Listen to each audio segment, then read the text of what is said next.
Good afternoon. We will call this meeting of the Providence City Plan Commission to order. This is a regular meeting. Today is February 18th, 2025. The time is 4:52 p.m.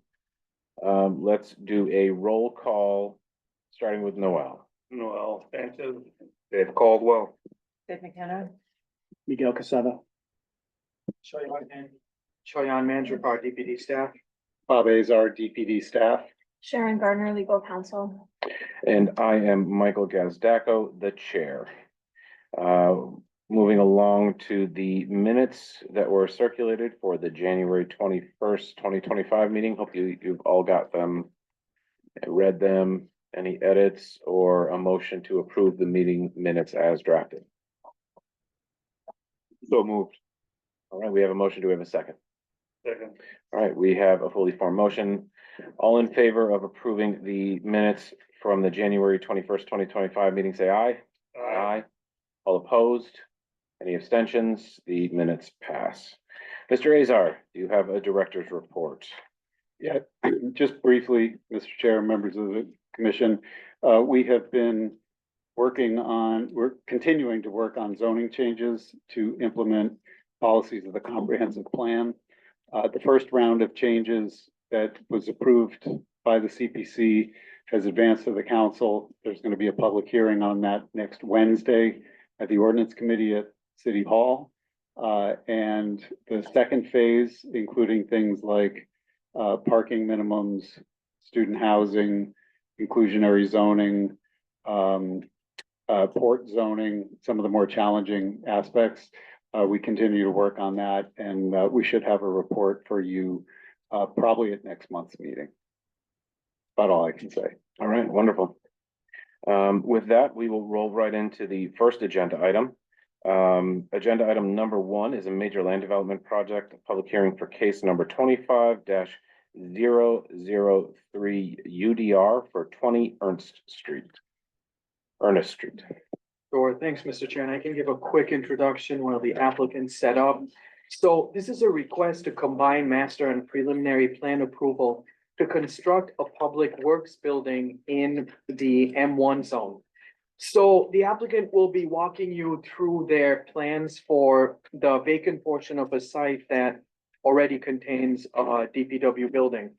And in requesting these approvals, they are also asking for relief through Unified Development Review for a two-way driveway with a width of 35 feet. And they'll be explaining why that relief is necessary. In addition, they're also asking for waivers of certain items at the preliminary plan stage, which include a signage plan, a photometric lighting plan, as well as submission of DPW and state stormwater management approvals. So yeah, I'll turn it over to the applicant and they can tell me that. Great. Oh, thank you. Before we proceed, this is a UDR application, so it includes zoning. We want to have anyone that you have that's going to testify or speak this evening. Can you have the stenographer swear them in, please? Would you both raise your right hand? All of you, please. Just in case you do, you solemnly swear the testimony you're about to give in this matter will be the truth, the whole truth, and nothing but the truth, so help you God. You can identify yourselves when you speak. Thank you. Thank you. Please proceed. Good afternoon. It's working. It's on. Yeah. Good afternoon. My name is Edward Rouse. I'm principal of Rouse Architects. We were selected over a year ago to design this new exciting facility for the Department of Public Works. We have been working with them for over a year. We've worked with the staff and the director. We have worked with the building department. We have met with the planning department. And we're here today to get a major land development approval.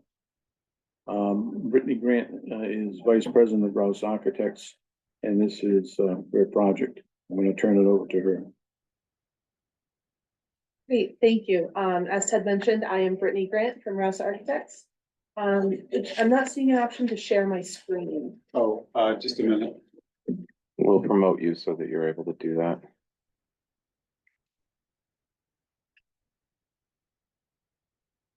Yeah, click to rejoin. Good.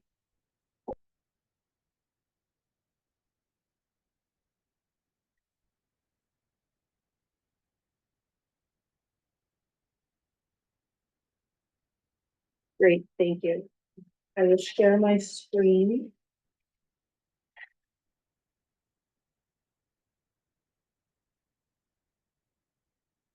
All right, so we are working with the city of Providence to go under this project for the new DPW complex. We are asking to combine both the two stages of review for the major land development project, with preliminary and master planning into a single stage submission. And you're seeking waivers for stormwater management design, a photometric plan, and the site signage plan. Our reason is that we are still in progress on those items. And I will touch upon them throughout the presentation, but we are in the progress on those items. To touch upon the existing use of the site, it's located at 20 Ernest Street. They currently operate out of a brick building located on the site that was built around the 1950s. The building is in poor condition. There is limited heating and ventilation in the space. The natural light and artificial light are lacking, and the structure itself is degrading. And overall a poor working environment for the city employees. Our proposed project is a 48,000 square foot new construction building that will bring the people-centered functions out of this existing building and into a new structure for the city. The area is zoned M1, and this use will be a continued use of what is already there. And it is compliant with the M1 zoning requirements. The existing garage will remain on the site to house solely vehicles. So our goal is moving the people out of that space. Overall, a goal with our design was to create a safe environment for the DPW staff. The existing facility has no site security, including fences, cameras, access control. And you know, with those large vehicles driving around, that just it doesn't feel adequate for the staff that are working there daily. Excuse me. Our goal is to create a well-lit, well-ventilated working space with proper clearances around the vehicles within the building and within the site. A fully secured site with a fence and access control gates, cameras throughout, and overall building access control to keep the DPW staff and city-owned equipment safe and secure. This building will also align with the mayor's carbon neutral initiative. So all systems are being fed via electricity, eliminating the need for fossil fuels to run the building daily. We will be meeting LEED certified standards for this project at a minimum. We had a site survey performed of the lot itself and surrounding lots that were city owned. This identified all of the existing utilities, the grading on the site, existing trees, etc.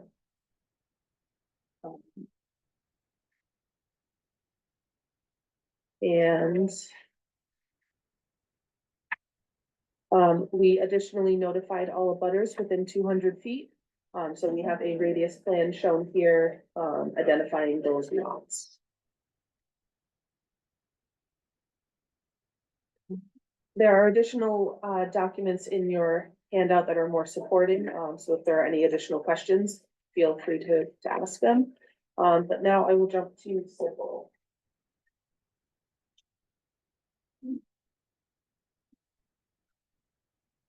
Hello. I'm Joseph Weed with Park Corporation. I'm the site civil engineer. And I could run through the site improvements here real quick. So we're looking at the demolition, 7 rotary and demolition plan. So just to orient yourself, up, straight up on the drawing here is north. And then to the left is west, and Allen's Avenue is on the left side of the screen here. And Ernest Street is to the north. And then to the east, there's the existing building that is to remain. and south. There's quite a bit of grade change to the south because, existing, city lots that are owned and administrative buildings to the south in the adjacent lot. So this plan, there was an existing building structure there that was recently demolished. So we kind of show the outline here, and then the site is pretty much ready to be constructed on. We just need to do some cleanup, some demolition of some additional pavement, and some clearing and grubbing and some earthworks, and the site's ready for construction. Next. There's the general site plan. You can see the outline of the new proposed building. We've got a finished floor elevation of 28. There's access into the driveways off of Ernest Street. And then we have a dedicated entry and exit to the general yard area and also to the parking lot area that you see to the south. That comes into off Ernest Street. We have staff parking in the back. I believe it's as far as the off-street parking,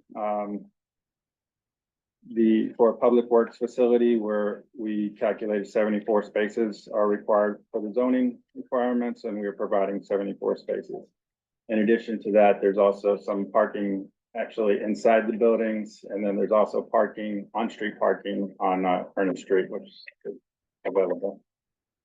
We don't expect this to be really used by the public. This is more for staff mostly.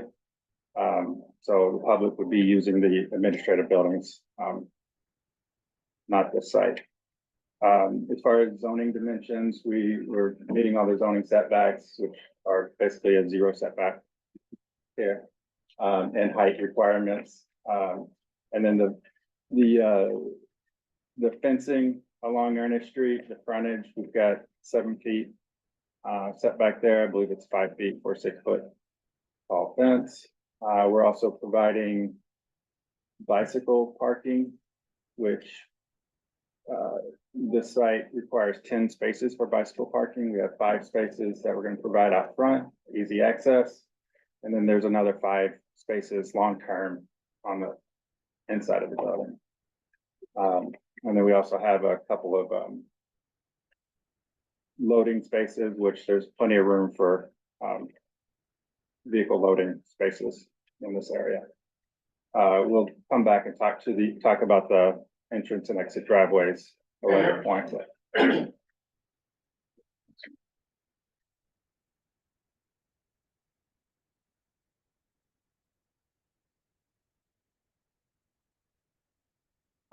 So here we're looking at the drainage utility map, same orientation with Ernest Street to the north, which is up on this page, and Allen's Ave to the west, left on this page.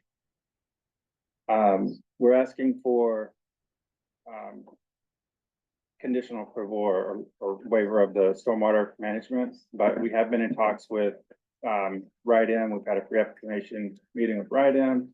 Also had a pre-application meeting with NBC. NBC is right down the road. So we'll need approval from them also. And then also we're preparing a stormwater report in compliance with the DPW requirements also. We are planning to meet the stormwater requirements for redevelopment on this site, and providing stormwater treatment, which is water quality and recharge with an underground infiltration system. So we'll have a new underground infiltration system to collect the roof runoff and a portion of the pavement parking lot area as much as we can there. Infiltrate as much as we can, and then discharge to the NBC system in Ernest Street for stormwater. In addition, we'll have new domestic water and fire water services coming into the site, and then a new sanitary sewer service connection, and a floor drain connection with an oil water separator, and then a sample port will be provided after that, so that water can be sampled outside the gated area. I think that's it.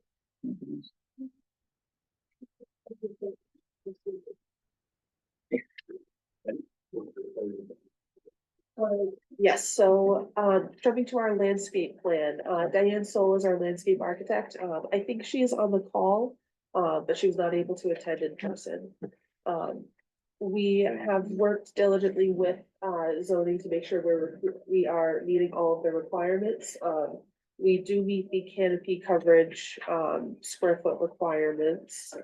Let me just zoom into that plan. Yeah, so I have promoted Diane to panelist. Diane, if you can hear us, just say so. And this is what you're seeing is a revised plan after we've reviewed, they updated the plan. So I think Diane can maybe comment. Yes, can you hear me? Yes. Oh, good, okay. Would you like me to go over the plan? I'm sorry. Just a minute, Diane. Sure. Because you're a witness in this, the stenographer is gonna swear you in. Ma'am, can you please raise your right hand? Do you solemnly swear the testimony you're about to give in this matter will be the truth, the whole truth, and nothing but the truth, so help you God? Yes, Thank you very much. Just state your name for the record. Diane Soul. Thank you. All set. You may proceed now. Thank you. Okay, thank you. Can you see my cursor move? No, we can see my cursor, Diane. So Oh, okay. Okay, starting at the corner of Ernest and Allen's, we propose what we're calling a small pocket park. And that's permeable pavers that go from the sidewalk into the semi-curved circular area there. We've located 2 benches and an interpretive sign panel, which you can see what it looks like down at the bottom of the page. This could be related directly to the DPW workings and the history of the DPW. Or it could be just for stormwater management. So that's yet to be designed by a graphic artist, but the intent is to relate it to the DPW project. And then going down the left-hand side of Ernst Avenue, there's an existing tree in the pocket park that we're planning on keeping. And then there are 4 trees down here, working south, that will be removed. One is a tree of heaven, and it's quite a large tree, but we've gotten the okay from the city forester to remove that. The other ones are challenged by grading. So we are proposing trees 35 feet on center to meet the code, the Providence Article 15 code, going down Ernst Avenue. And also on that triangular area, we are proposing a demonstration rain garden, yes, right in that area, that could be related to the sign, the interpretive sign, that will need to be irrigated to function as a rain garden. Then let's move east, down Ernst Street. We're proposing trees 35 feet on center. There's sidewalk right in front of the building, so there's no opportunity for trees. But where we have pockets of plantings to the left, right, that's just north of the building, we're proposing, a little farther left there, a little farther left, a little more, that area, yeah. We're proposing shrubs in that area, maximizing the ability to put shrubs there. And then working over to the right, as I said before, we've got trees 35 feet on center, and trees and shrubs, I'm sorry, on the entrance, going on the entrance in the median as well. I'll just jump quickly to the code ordinance. I'll just go down quickly. The size of shade trees is required to be 2-inch caliper, and we do provide 2-inch caliper trees. Evergreen, we meet all the requirements for the trees and shrubs. And the required tree canopy for the entire site, not just the disturbed site, is, let's see.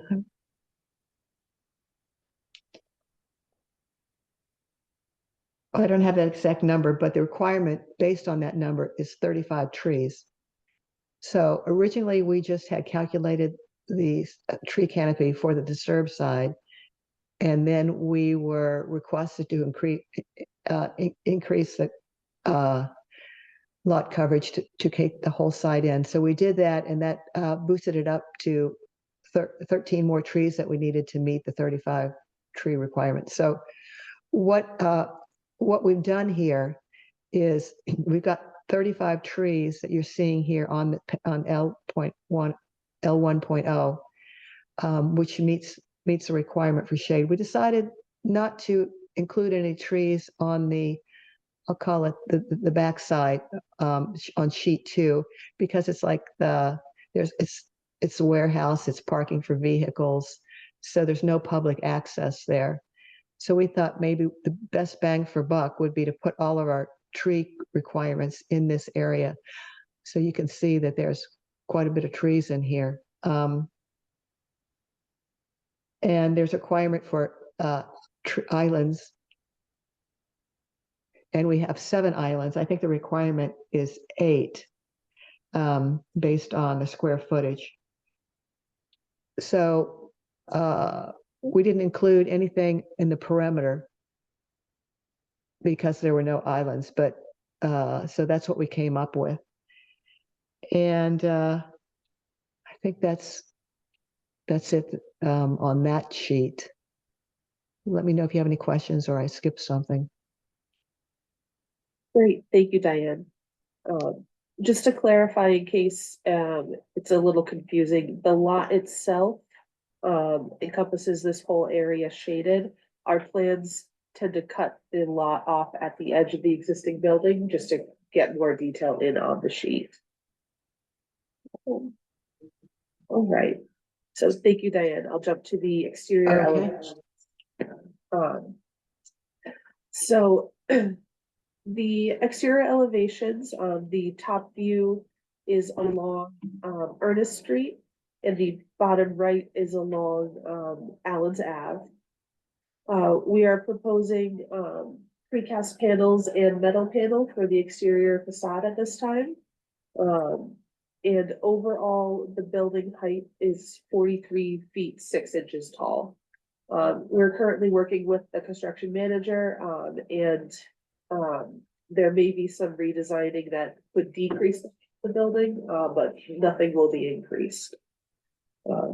Additionally, we haven't finalized our exterior site signage, but we anticipate a sign being located along Ernest Street on the building, and a second one along Allen's on the building.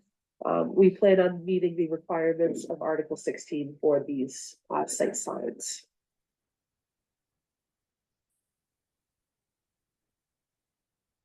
A little bit about the floor plan of the building itself. This building will be housing the vehicle maintenance facility for the DPW. So these are drive-through bays along the first floor. Ernest Street runs along the top of the screen, so the vehicles will be able to safely pull off of the road. We have about a 30-foot setback, so vehicles can pull off before entering the building to reduce any risk of encumbering any traffic in the roadway. We have indoor bicycle parking in the shipping and receiving area. We have 5 spots dedicated for long-term storage inside. So overall, the first floor is vehicle maintenance with some shared office space for the staff that work on these vehicles. Above that space is a mezzanine for storage. And the second floor of the building houses the more office-facing, people-centered spaces. We have an office area with a shared community type space for the staff themselves, an open break area, a locker room with changing and shower facilities and building utilities.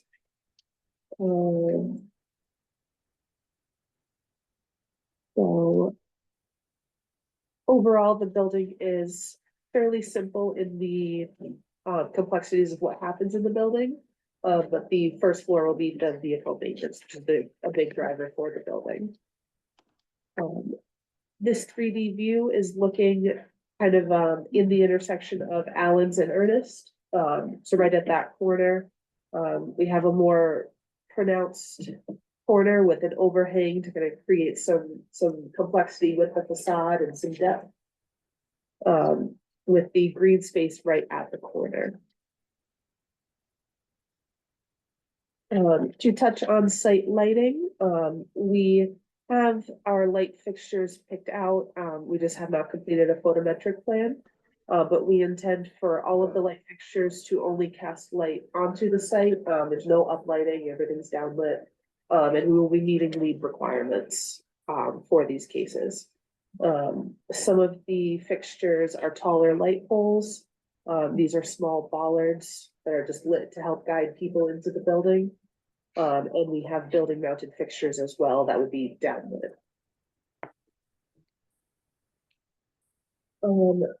So that is what I have for the general, running everyone through the project. But any questions on those items so far? No, I mean, Dave's first question has already been answered. He always asks if you're gonna be taking any energy, how you're heating the building. You've already stated that everything is running on electricity. So you're, just to summarize what I'm gathering from your presentation, you're gonna meet height and all dimensional requirements, save the driveway that we're gonna talk about. You're meeting parking, you're meeting landscaping. You're working with DEM and Narragansett Bay to meet the stormwater requirements that they're going to provide for you. Your photometric plan isn't complete yet, but if we move to approve this, it would comply with the general regulations and staff would confirm that it meets. I mean, I'm not too concerned as long as they're dark sky compliant. You have a lot of industrial uses around it and probably a little bit of light spill off on Ernest Street isn't the worst thing.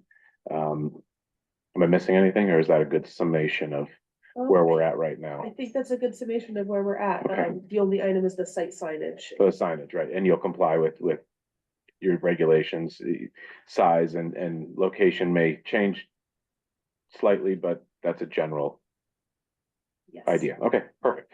Let's talk about the zoning relief that you're requesting and get on the record what we need to do for that. Members, my name is Mike Robinson. Hang on one second. We need you to speak into the microphone because we have a lot of viewers joining us from their mobile locations. Just make sure you speak very close to the mic.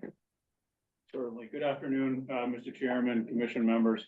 My name is Michael Robinson. I'm an attorney here in Providence. I'm representing the applicant. As you correctly pointed out, there is a request for a dimensional variance with regard to the size of the driveway on Ernest Street. And with your indulgence, Mr. Chairman, I would like to present some brief and pointed testimony from two witnesses for purposes of establishing the necessary criteria for granting the requested relief. Yes, please proceed. So the first witness I'd like to call, and both are already under oath, is my understanding. Yep. With the first witness, I'd like to call is Mr. Weed. Mr. Weed, is it correct that you're? We have to introduce him first for the I'm sorry, stenographer. I apologize, Madam Stenographer. Two to my left. Your name for the record. Joseph Wade. Thank you. And we only have one microphone, so we're gonna have to pass it back and forth. Everyone needs to speak into the microphone when talking. This ought to be a neat trick. You can take Peter, your can I mic ask out. you to slide back just a little and maybe make our, You can hold on to it. okay. Take it out of this. Oh, now we're See, really, look, there we we're go. really cooking with gas. Mr. Wee, is it correct that you are a professional engineer with Park Corporation? Yes, I am. And you've provided professional engineering services and consultation in connection with this project by the Providence Public Buildings Authority? I have, yes.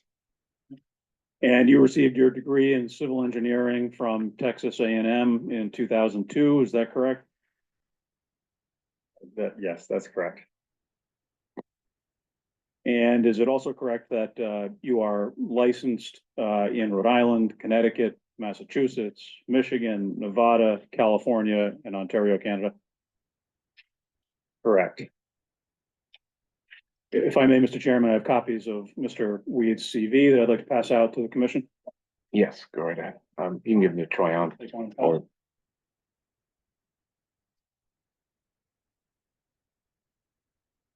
And giving everybody a chance to take a look at that, I would ask that Mr. Weed be recognized by the commission as an expert in civil engineering.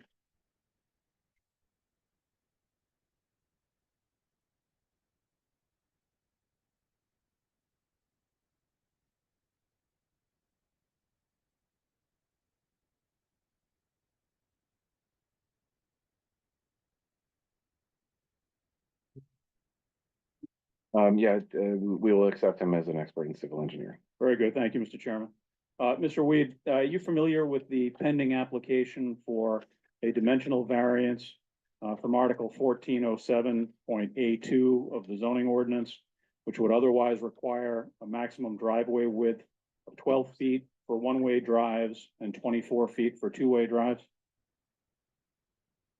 Yes, I'm familiar with that. And using your cursor, can you just identify for the commission members where on the exhibit that is currently up before them we're talking about here?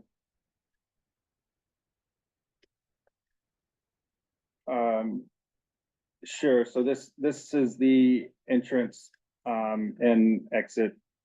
The driveways in off of Ernest Street here. We're showing 3 scenarios on this. And would you just walk the commission members through what is depicted in figures 1, 2, and 3 on the screen? Yes, I will walk through. So figures 1 and 2 are essentially the same. This is with the 12-foot wide aisles, just showing how the site would operate with the DPW's current fleet of vehicles. So they have some pretty large vehicles that are necessary for what they do for operations there. So we put that information into vehicle tracking software and just get the turning movements and how that those vehicles would interact with those with the driveways. So figure 1, essentially, not sure how to, nope, that's not right. Not sure how to zoom on this, but okay.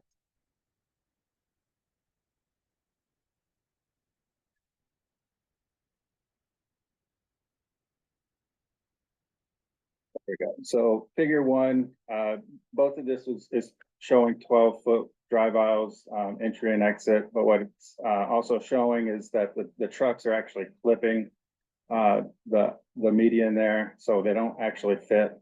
The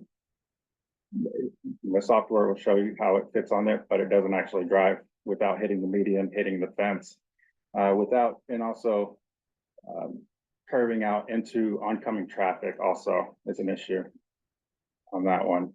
So similarly, if you can scroll down to the figure 2, this was a similar example, just showing how the truck really needs to curve out into oncoming traffic in order to actually make that turn, which is not good for oncoming traffic, and it's a safety hazard, really. So moving on to figure 3. So this one is showing it with the 15-foot drive aisles. We also have a 5-foot median for the operation of the gates there. And this shows the vehicle actually able to make those turning movements into and out of the site without having to really go into oncoming traffic. I believe these are the largest vehicles. It's a Mack dump truck, and we modeled these with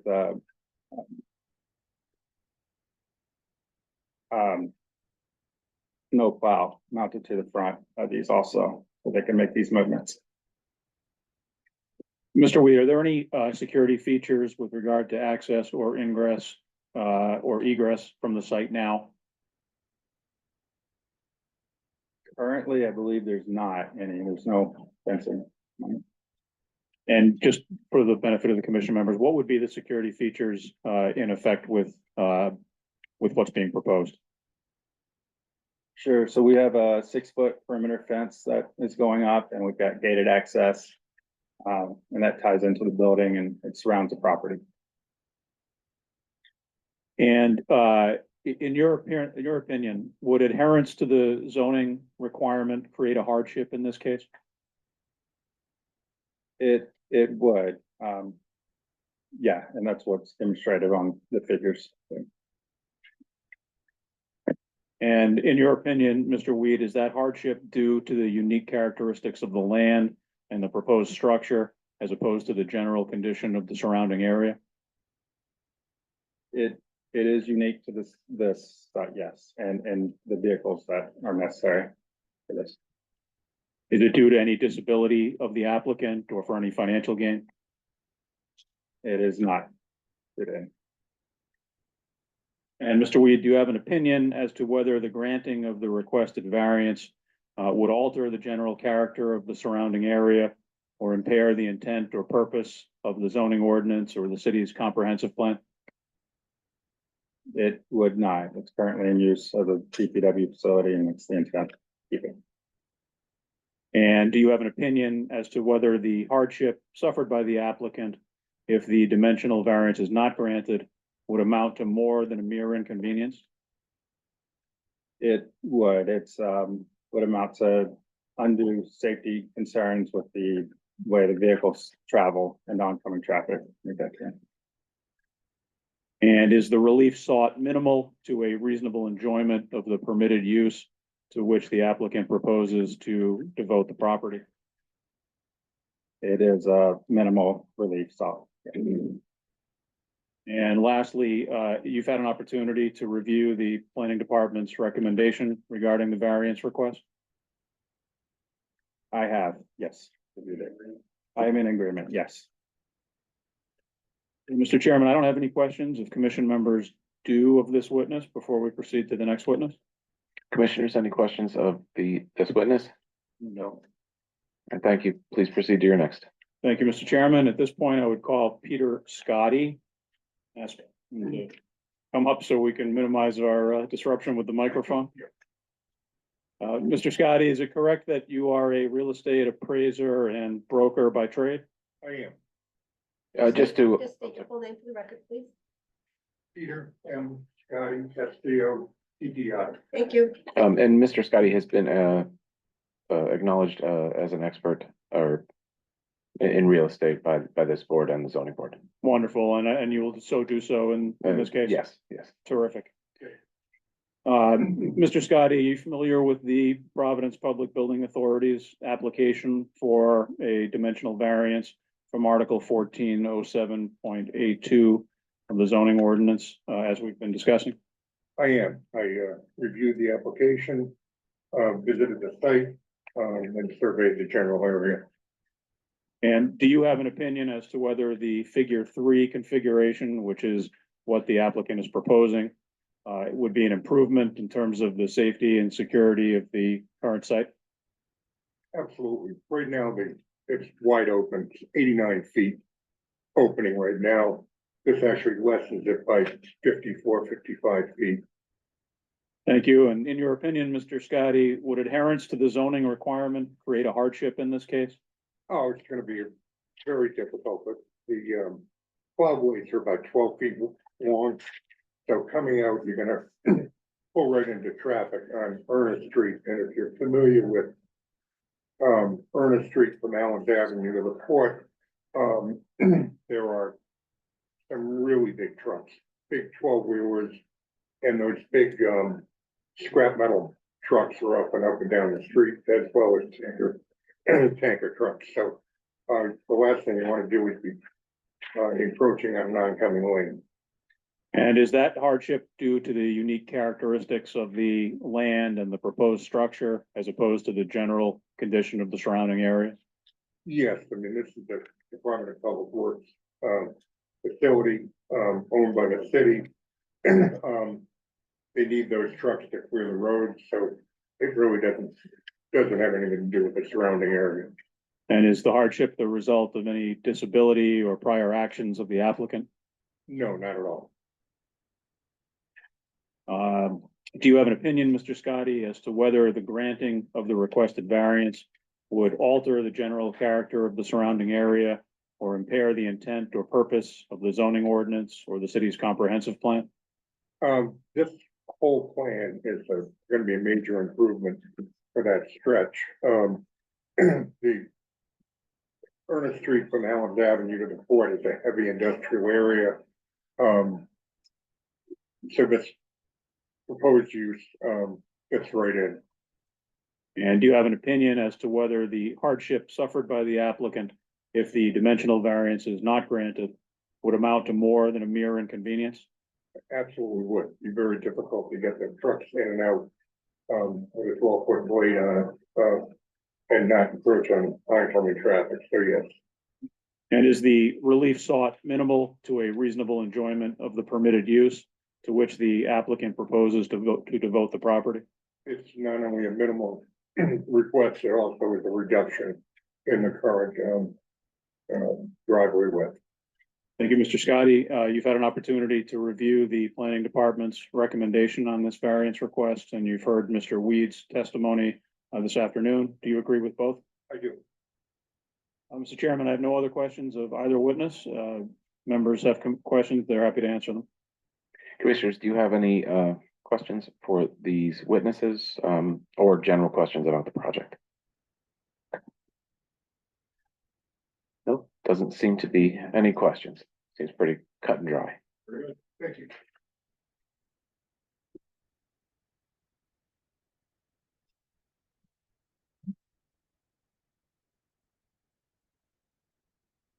So does that wrap up your presentation?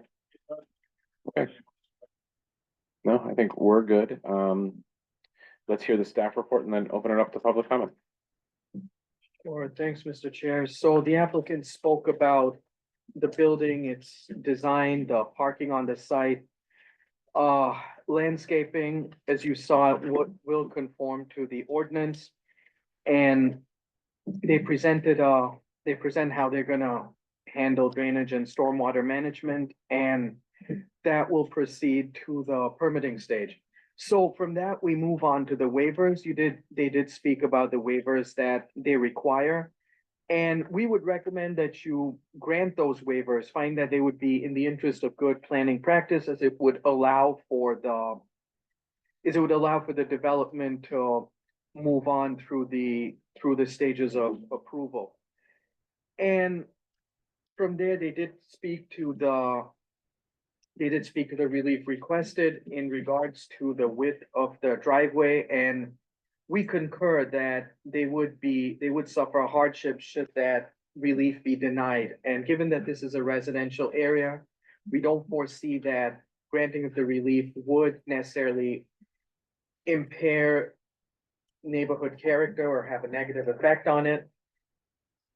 And so based on that, we would recommend that you grant the requested relief. Moving from there, we do find this to be consistent with the comprehensive plan, given that the future land use map indicates this area is for business and industrial use. And this type of development would be characteristic of what is envisioned by the plan. And again, this complies with the zoning ordinance as we spoke about with use, dimension, parking, landscaping, and lighting.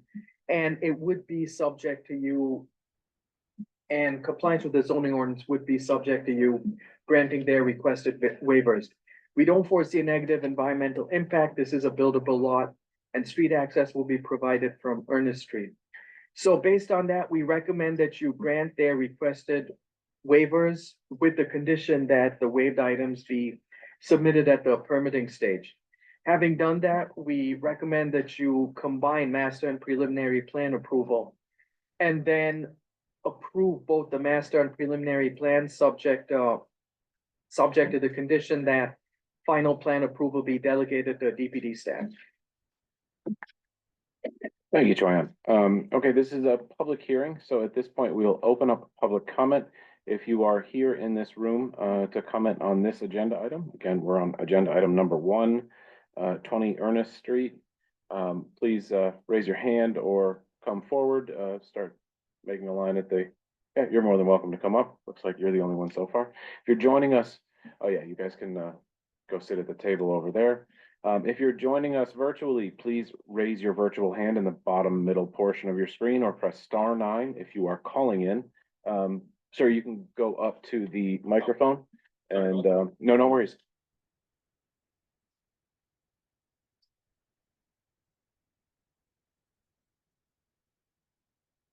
Go ahead, sit down right there.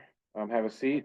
You're gonna have to, the stenographer's gonna have to swear you in. Raise your hand, please. Do you solemnly swear the testimony about to give in this matter will be the truth, the whole truth, nothing but the truth, so help you God? Yes. Right into the microphone, state and spell your name for the record. Sure, my name is Christopher Draculis. Last name is spelled Dracoules. Thank you. Thank you. I'm here to represent the Ernest Bay Commission. We have a couple of questions and clarifications we'd like to go through this project. I met with the design team for the pre-application meeting. Some of the stuff might be reviewed for them, but I was asked to come here and present anyway, so sorry about repeating stuff to you guys. Our first point is the proposed sewer connection. For the plan is indicated to be downstream of the Narragansett Bay diversion structure on Ernest Street. For any type of connection into the NBC system, it's gonna have to be upstream of the diversion structure. Basically anything downstream from there will go directly out into the bay. And as we all probably want to avoid sewage discharge into the waterways, I think it'll be, imperative to have that connection be upstream of the diversion structure, preferably out on Allen's Ave, but Sir, use the mic. oh, I'm sorry. When you look away. I know, I talk with my hands, so. I know. Sorry, just in case it didn't get through, proposed connection right now is downstream of a diversion structure on Ernest Street, and NBC will want to have the connection to be upstream of the diversion structure. That's because anything downstream goes directly into the bay, and we want to eliminate any type of sewer discharge into the bay. I talked to the team, design team, and suggested them to look at Allen's Avenue as the primary connection point, but there might be some concerns there with the elevation of the pipe running down Allen's Ave. We're open to any type of connection that is upstream of the diversion structure. So whatever they have for proposals, I would, want to look at before any type of approval is given from NBC. The second point is the stormwater connection. During the pre-application meeting, they indicated that part of the stormwater was going to be connected directly to an NBC catch basin, and that gets discharged into the 110 CSO line that goes out to the bay. NBC's rules and regulations does not allow connections directly to catch basins, so that would have to be either made directly to the 110 or some type of other system out there, which I don't believe there is, it's just ours. Going off of those 2 points, there are abandoned stormwater and sewer lines that was from the original DPW building that got demoed.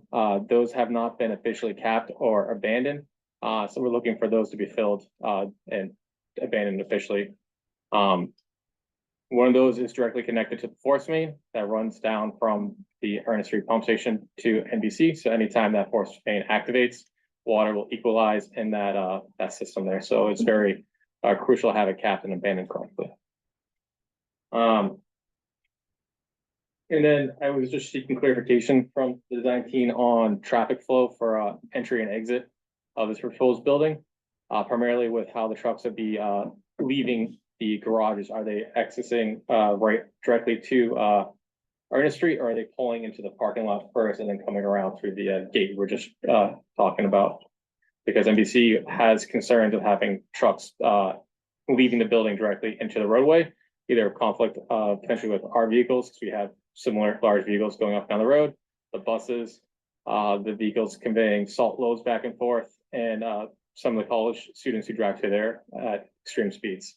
There's been majority of a lot of close calls with our vehicles with some people out there, not from the city, but from, college kids driving fast. So we have concerns about that traffic pattern. And we were wondering to have an update on the timetable of construction, when start dates are and finish dates are, that type of thing, any type of milestones that can be provided to us. And then one other point like clarification on is what is the proposed plan for the existing building on property? Is it just to be renovated, or is any type of further construction going on with that building? The big brick garage building in the center of the property. Okay. That's all I have for points. Perfect. Thank you very much. Yep. Is there anyone else here in the audience who would like to comment on this matter, or is there anyone joining us virtually? Again, if you're in the virtual room, please raise your virtual hand or press *9 if you are calling in. And seeing none, we will close the public comment portion of this agenda item.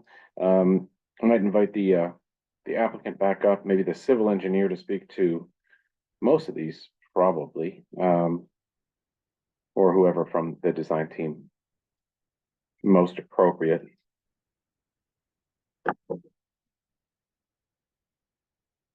Just for the first few, I'm going to pose a few questions for you. For the first few, would you be able to say on the record that you will be able to ultimately meet NBC requirements for the sewer, the stormwater, and the abandonment of the stormwater and sewer lines that were left from the demolition of the previous building? Can I address each one individually? Absolutely. So the sanitary sewer, the grades are a challenge. We haven't had a chance to look at what the actual sewer elevation is in Allen's. I suspect it's going to be higher than what we need to gravity flow there. So right now we're trying to connect it by gravity, but that may not be possible with gravity system. It seems pretty important that you get it upstream. Yeah, we don't want to discharge sanitary. Yeah, sewer untreated. I like swimming in the bay, so. So I agree with that, yes.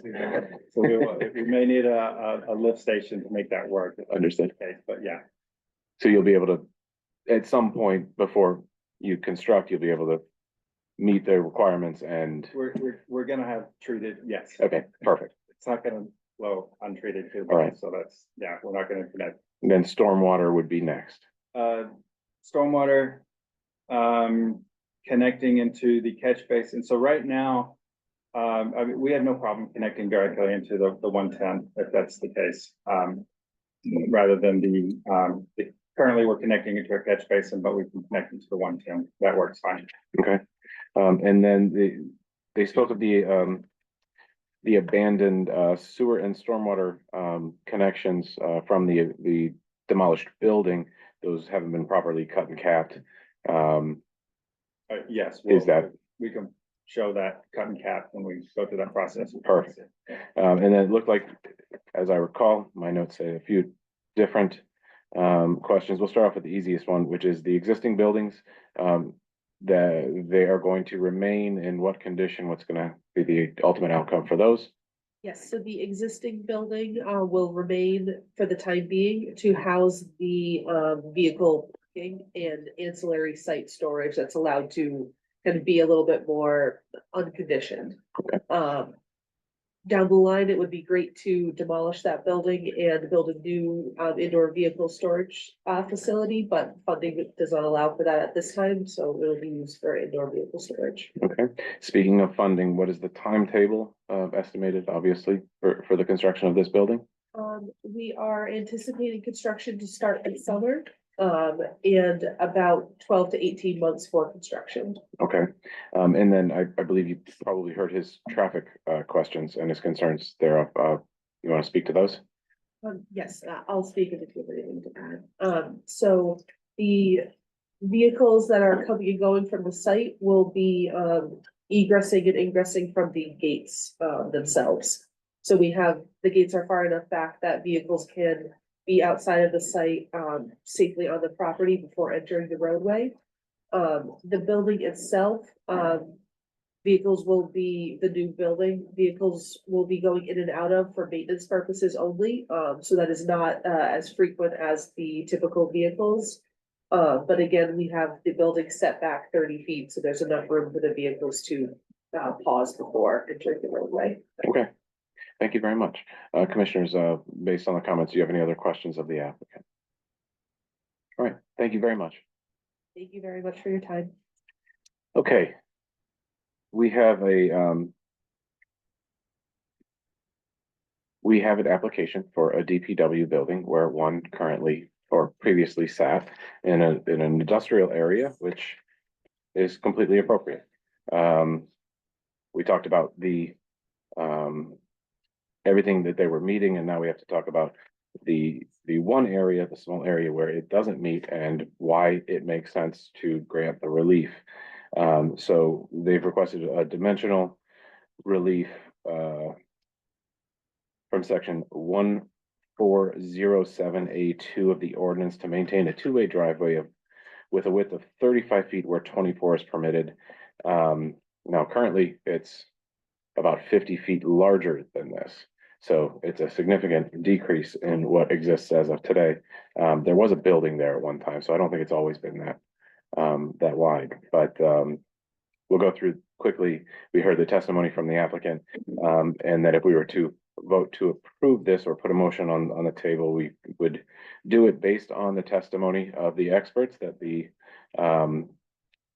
applicant put forward, and that the hardship is due to the unique characteristics of the land or structure and not to the general characteristics of the surrounding area, and not due to a physical economic disability of the applicant, except those physical disabilities addressed in the Rhode Island general laws.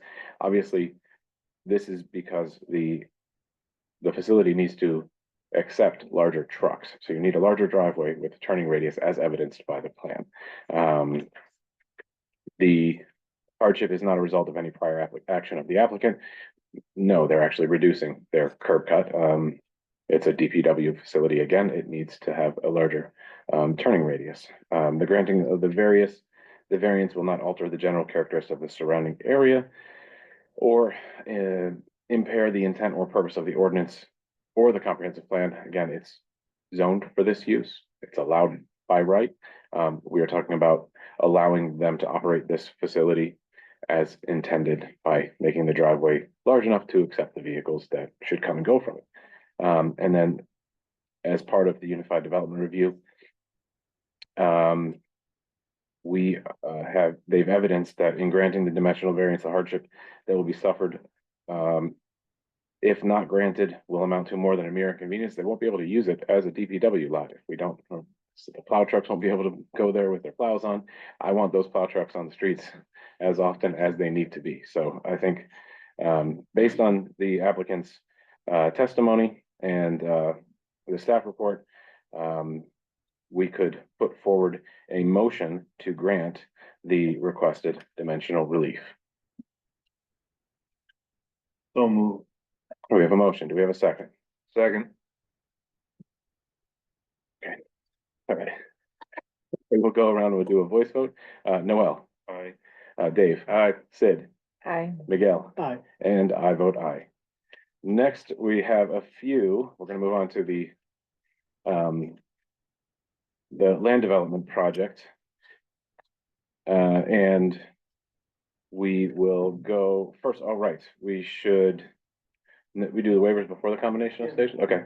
Well, we need to grant, the applicant has requested that we grant waivers for submission of the lighting plan, signage plan, and state approvals at the preliminary plan stage, on the condition that they be submitted at the permitting stage. So moved. And we have a motion to waive those requirements. Do we have a second? Second. All right, we'll go around and do a voice vote. Noel? Aye. Dave? Aye. Sid? Aye. Miguel? Aye. And I vote aye. Next, we would be, now that we've approved the waivers, we can entertain a motion on the combination of stages of master and preliminary plan. having approved the request for waivers. So moved. All right, we have a motion. Do we have a second? Second. Which one? All right, Noel, you had seconded. We have a fully formed motion. We'll go around with a voice vote. Noel? Aye. Dave? Aye. Sid? Aye. Miguel? Aye. And I vote aye. Lastly, we would be voting on the land development project with the condition that the CPC, well, actually, it would be that the final plan approval should be delegated to the DPD staff because the revised landscaping plan has already been submitted and technically it doesn't need to be approved by the city forester. So move. All right, we have a motion. Do we have a second? Second. We'll let Miguel have this one. Okay. All right, so we have a motion. We'll go around with a voice vote. Noel? Aye. Dave? Aye. Sid? Aye. Miguel? Aye. And I vote aye. Best of luck.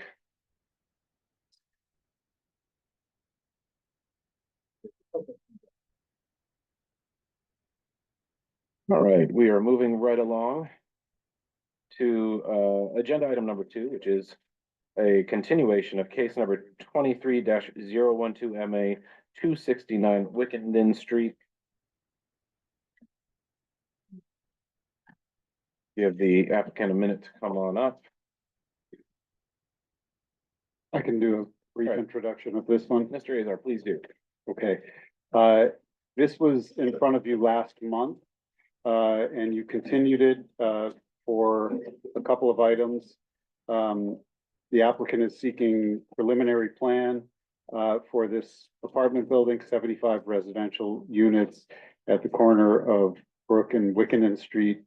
And there were, 4 major items that, you wanted to see some revised plans on. 2 involve landscaping. One is related to the street trees. Second is the vegetative buffer in the rear yard.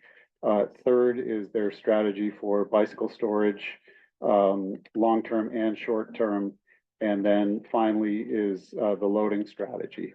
And I can tell you that with respect to the first 2 items, the city forester has issued a letter approving of the landscape plan, both the removal and planting of street trees and of the vegetative buffer in the rear yard.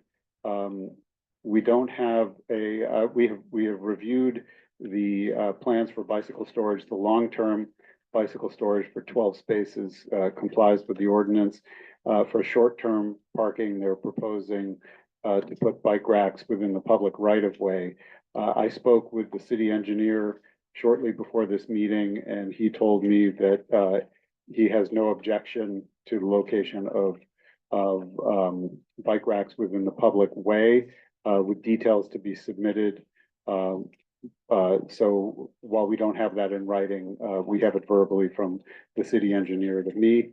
And then with respect to loading, you'll probably hear a little bit more about this, but the DPW has also given an approval for a loading zone on Brook Street, just to the south of the entrance for the residential portion of this.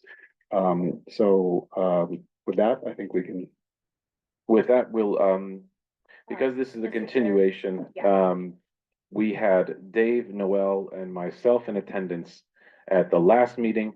Our attorney would like to ask some things of Miguel and Sid, having just joined us. Since we have a different composition of commissioners, I just need everyone who was not present at the at the January meeting to certify that they have reviewed the record from the previous meeting, so they're fully prepared today. So, yes, I reviewed both the transcript and the video on YouTube. Okay, thank you. And Sid? Yeah, I read the transcripts. Thank you. Okay, with that, you two are now allowed to participate in this continuation of this meeting. Again, we're we had a lengthy meeting, where we discussed this proposal overall, and there were these 4 sticking points, that we needed further clarification. So we are trying to, minimize not minimize, but focus the attention on these 4 items, because we've talked a lot about the other items. So let's go ahead and pick it up. I think Mr. Azar gave you a nice runway to start with. Thank you, Mr. Chairman. Just speak very close. Very close. We appreciate the introduction from Mr. Azar. We're hopeful to share a bit of a presentation. I think Kevin's in the room and he has his hand raised in the Zoom. There we go. And with that, I'll get out of his way. Mr. Gavin, raise your hand, please. You solemnly swear the testimony about to give in the matter will be the truth, the whole truth, nothing but the truth, help me God. Yes, Just state your name for the record, please. Kevin Diamond. Thank you. Thank you. Okay.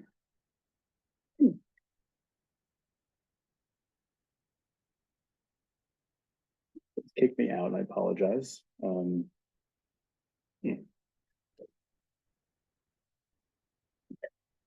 You're there. Yeah. You're on the screen, so.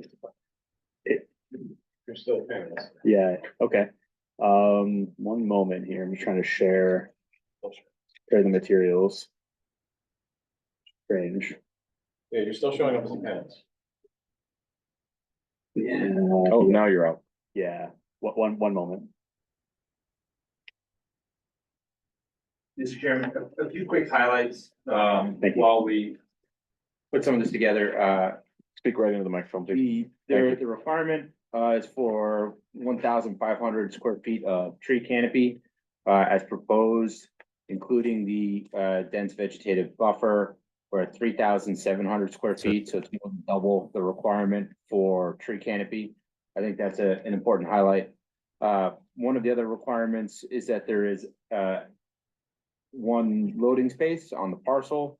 We've achieved that as indicated by Mr. Azar. We've been able to, through DPW, get a second loading space right along Brook Street, right near the residential entryway. And then there is also a 3rd loading space directly across the way. But now that we've got the material up, I'm going to turn it back over to Kevin now. Yes, thank you so much, and apologies for the technical difficulties. Okay, so again, Mr. Chair, members of the board, thank you all so much for your time this evening, and thanks to the public for coming out as well. I'm gonna go kind of cut right to the 4 areas that we highlighted in the last meeting, as questions that needed to be further explored. The street tree strategy, vegetative buffer in the rear yard, bike parking, short-term and long-term, and then the loading strategy. So I'll just launch right in. We'll hit them point by point.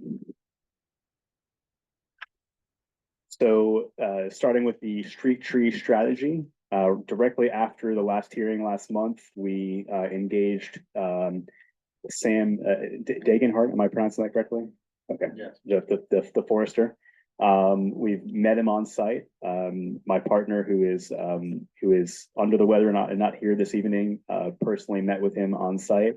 After our senior architect on the project also met with him on site. So we've also coordinated with him extensively. The forester reviewed the minutes of this meeting from last hearing. He was acutely aware of what was asked of us, what the challenge was, what the task was of coming up with more details for what a vegetative buffer entails. What does it look like? What does it feel like? What does it consist of? How is it drained? All those things. He understood what we were trying to do. He also understood the street tree question, and points 1 and 2 of tonight's presentation are deeply intertwined. So I'm going to kind of talk them both together, really. So he understood what we were trying to do, and we basically asked him his professional opinion as the forester, knowing more about this topic than us. What do we do to qualify for a dense vegetative buffer in the rear that also brings more canopy and caliber to the site? We took his feedback directly. We took very detailed notes. We had the tree list from the city in hand, marked it up, came back, revised the drawings, recirculated it. And what's before you here is that to a T. We didn't get, we didn't try to put our own spin on it. It was literally what do we do? Great, we'll draw it. So we had the species clearly indicated, the dense vegetative buffer is drawn. We have, a sketch for how it's drained, the soil, schematic section, images of the different species and how it relates to the zoning ordinance, the actual technical names of the trees, spacing, and then indicated through keynotes. And that honestly applies same logic to the street trees. The tree closest to the corner, Wickenden and Brook, that is going to be preserved, and the rest are proposed. So really straightforward. And it sounds, according to Mr. Azar, that there is documentation now on file from Mr. Dagenhart as well. So happy to answer additional questions on that, but fairly straightforward. We didn't try to reinvent the wheel on that one. And just for clarification, the forester, as I think we should probably start considering, and every time an applicant proposes to plant street trees, is stating that the applicant must maintain the trees that they plant in the city right of ways in perpetuity, and you're agreeing to that as well, Yes. correct? Okay, thank you. Absolutely. So, yeah, species, everything was very straightforward. So again, I can move on to the next point if you'd like. All right. So, again, point 1 and 2, all kind of tied together. Next question that came up was bicycle parking. When we were here last time, there was some questions about the cross section of the building, the actual elevation of the bike room that has since been revised. The bike storage room is at the same level as the hallway, so there's no change in grade. We've also added a little bit more clarity on what that is. Reading through the zoning ordinance, just, again, it was clear that it needs to be a finished floor. So we added notes that it be a polished concrete. So there'd be no questions about that. The plans have been updated. I also have exhibits of the relevant portions without boring everybody to tears going through our entire drawing set. Happy to do that, but cutting to the chase here. You can see the revised space. It's now the same level as the hallway. The building section's been updated as well. We've studied the ceiling heights to make sure it meets all the clearances. It's been an incredibly in-depth code review to make sure that there's zoning and code review, I should say, to make sure there are absolutely no issues. We feel 100% confident that this meets all the requirements. We've specified the actual short-term bike rack. We've been coordinating with DPW on that. They've had questions that have come up along the way. We've answered them all within, a very prompt period of time. There were questions such as bolting details, specification, distance from the curbs, distance from the entrance. All that meets the requirements of the ordinance. Breakaway details, all that's been addressed. On the left here, if you can see my mouse, perfect. That's a section, not a plan, that shows the room, really schematic, really kind of straightforward. This is the short-term bike rack in the right of way. And then this is an enlarged plan of the bike storage room. Meets all the provisions of the zoning ordinance. Again, smooth concrete floor, aisle requirements, dimensional requirements, provisions for bike locks, all of that. So again, just really sticking to the letter of the book. We didn't try to get unique on this one. And just to reiterate, you're coming in off Brook Street, you're able to take the ramp down, so no stairs. Correct. To the same level as the basement area. Your calculations for your cellar have not changed. And Bob, you said the DPW director has approved the bike racks on Brook Street now? The city engineer. The city engineer, okay. Yeah. So yeah, it's accessed directly out the hallway here. So there's no, at the last iteration you saw, there was a staircase leading to the bike rack, and that's now gone. Perfect. So that's been updated. Okay, thank you. So I can move on to the next point, which I believe is the final point, which is the questions about loading. So and Dylan spoke to this a little bit. I'll add a little bit more clarity. I also created 2 exhibits, one in plan and then one a 3D view. But essentially, this due to the actual physical characteristics of the building, of the site, pretty steep slope, to physically connect the loading space that is internal to the building that we've maintained and kept there in the design to the hallway or to the mailroom would require, due to accessibility codes, a ramp that would be over 100 feet long, something like that, or at least pretty darn close to it. Not really practical. It also would end up being way more circuitous than just walking around to the front door. But obviously we've heard the feedback that other strategies need to be considered. So we've been given permission from the DPW. We've received an email regarding that there is a loading space that's been granted to us at the end of Alves Way as it terminates into Brook Street. I have an exhibit to show exactly where that is and how it relates to the entrance to the building. And as Mr. Conley mentioned, there's also an existing loading space directly across the street on Wickenden in front of Atomic Appliance. So there's 3 options to handle loading. I can get into as much depth as you like, but this is really the skinny on how it works. This is the loading space. That's the building right there, where the building will be, I should say. I've sort of outlined the footprint of the building, and you can see in plan where that is. 1, 2, and then obviously the loading space in the building is not going anywhere either. So fairly straightforward. So we've done our best expeditiously to respond to all 4 points that were raised last month, and we really appreciate having the opportunity to come back and explain all that. Okay, thank you. Commissioners, do you have questions of the applicant now seeing these additional supplemental items?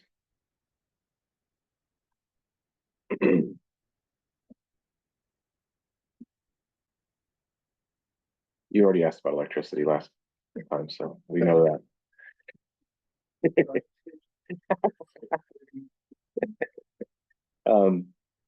I am pleased to see that, because I specifically asked about street trees and if you were able to preserve even one, and I'm glad that you were able to do so.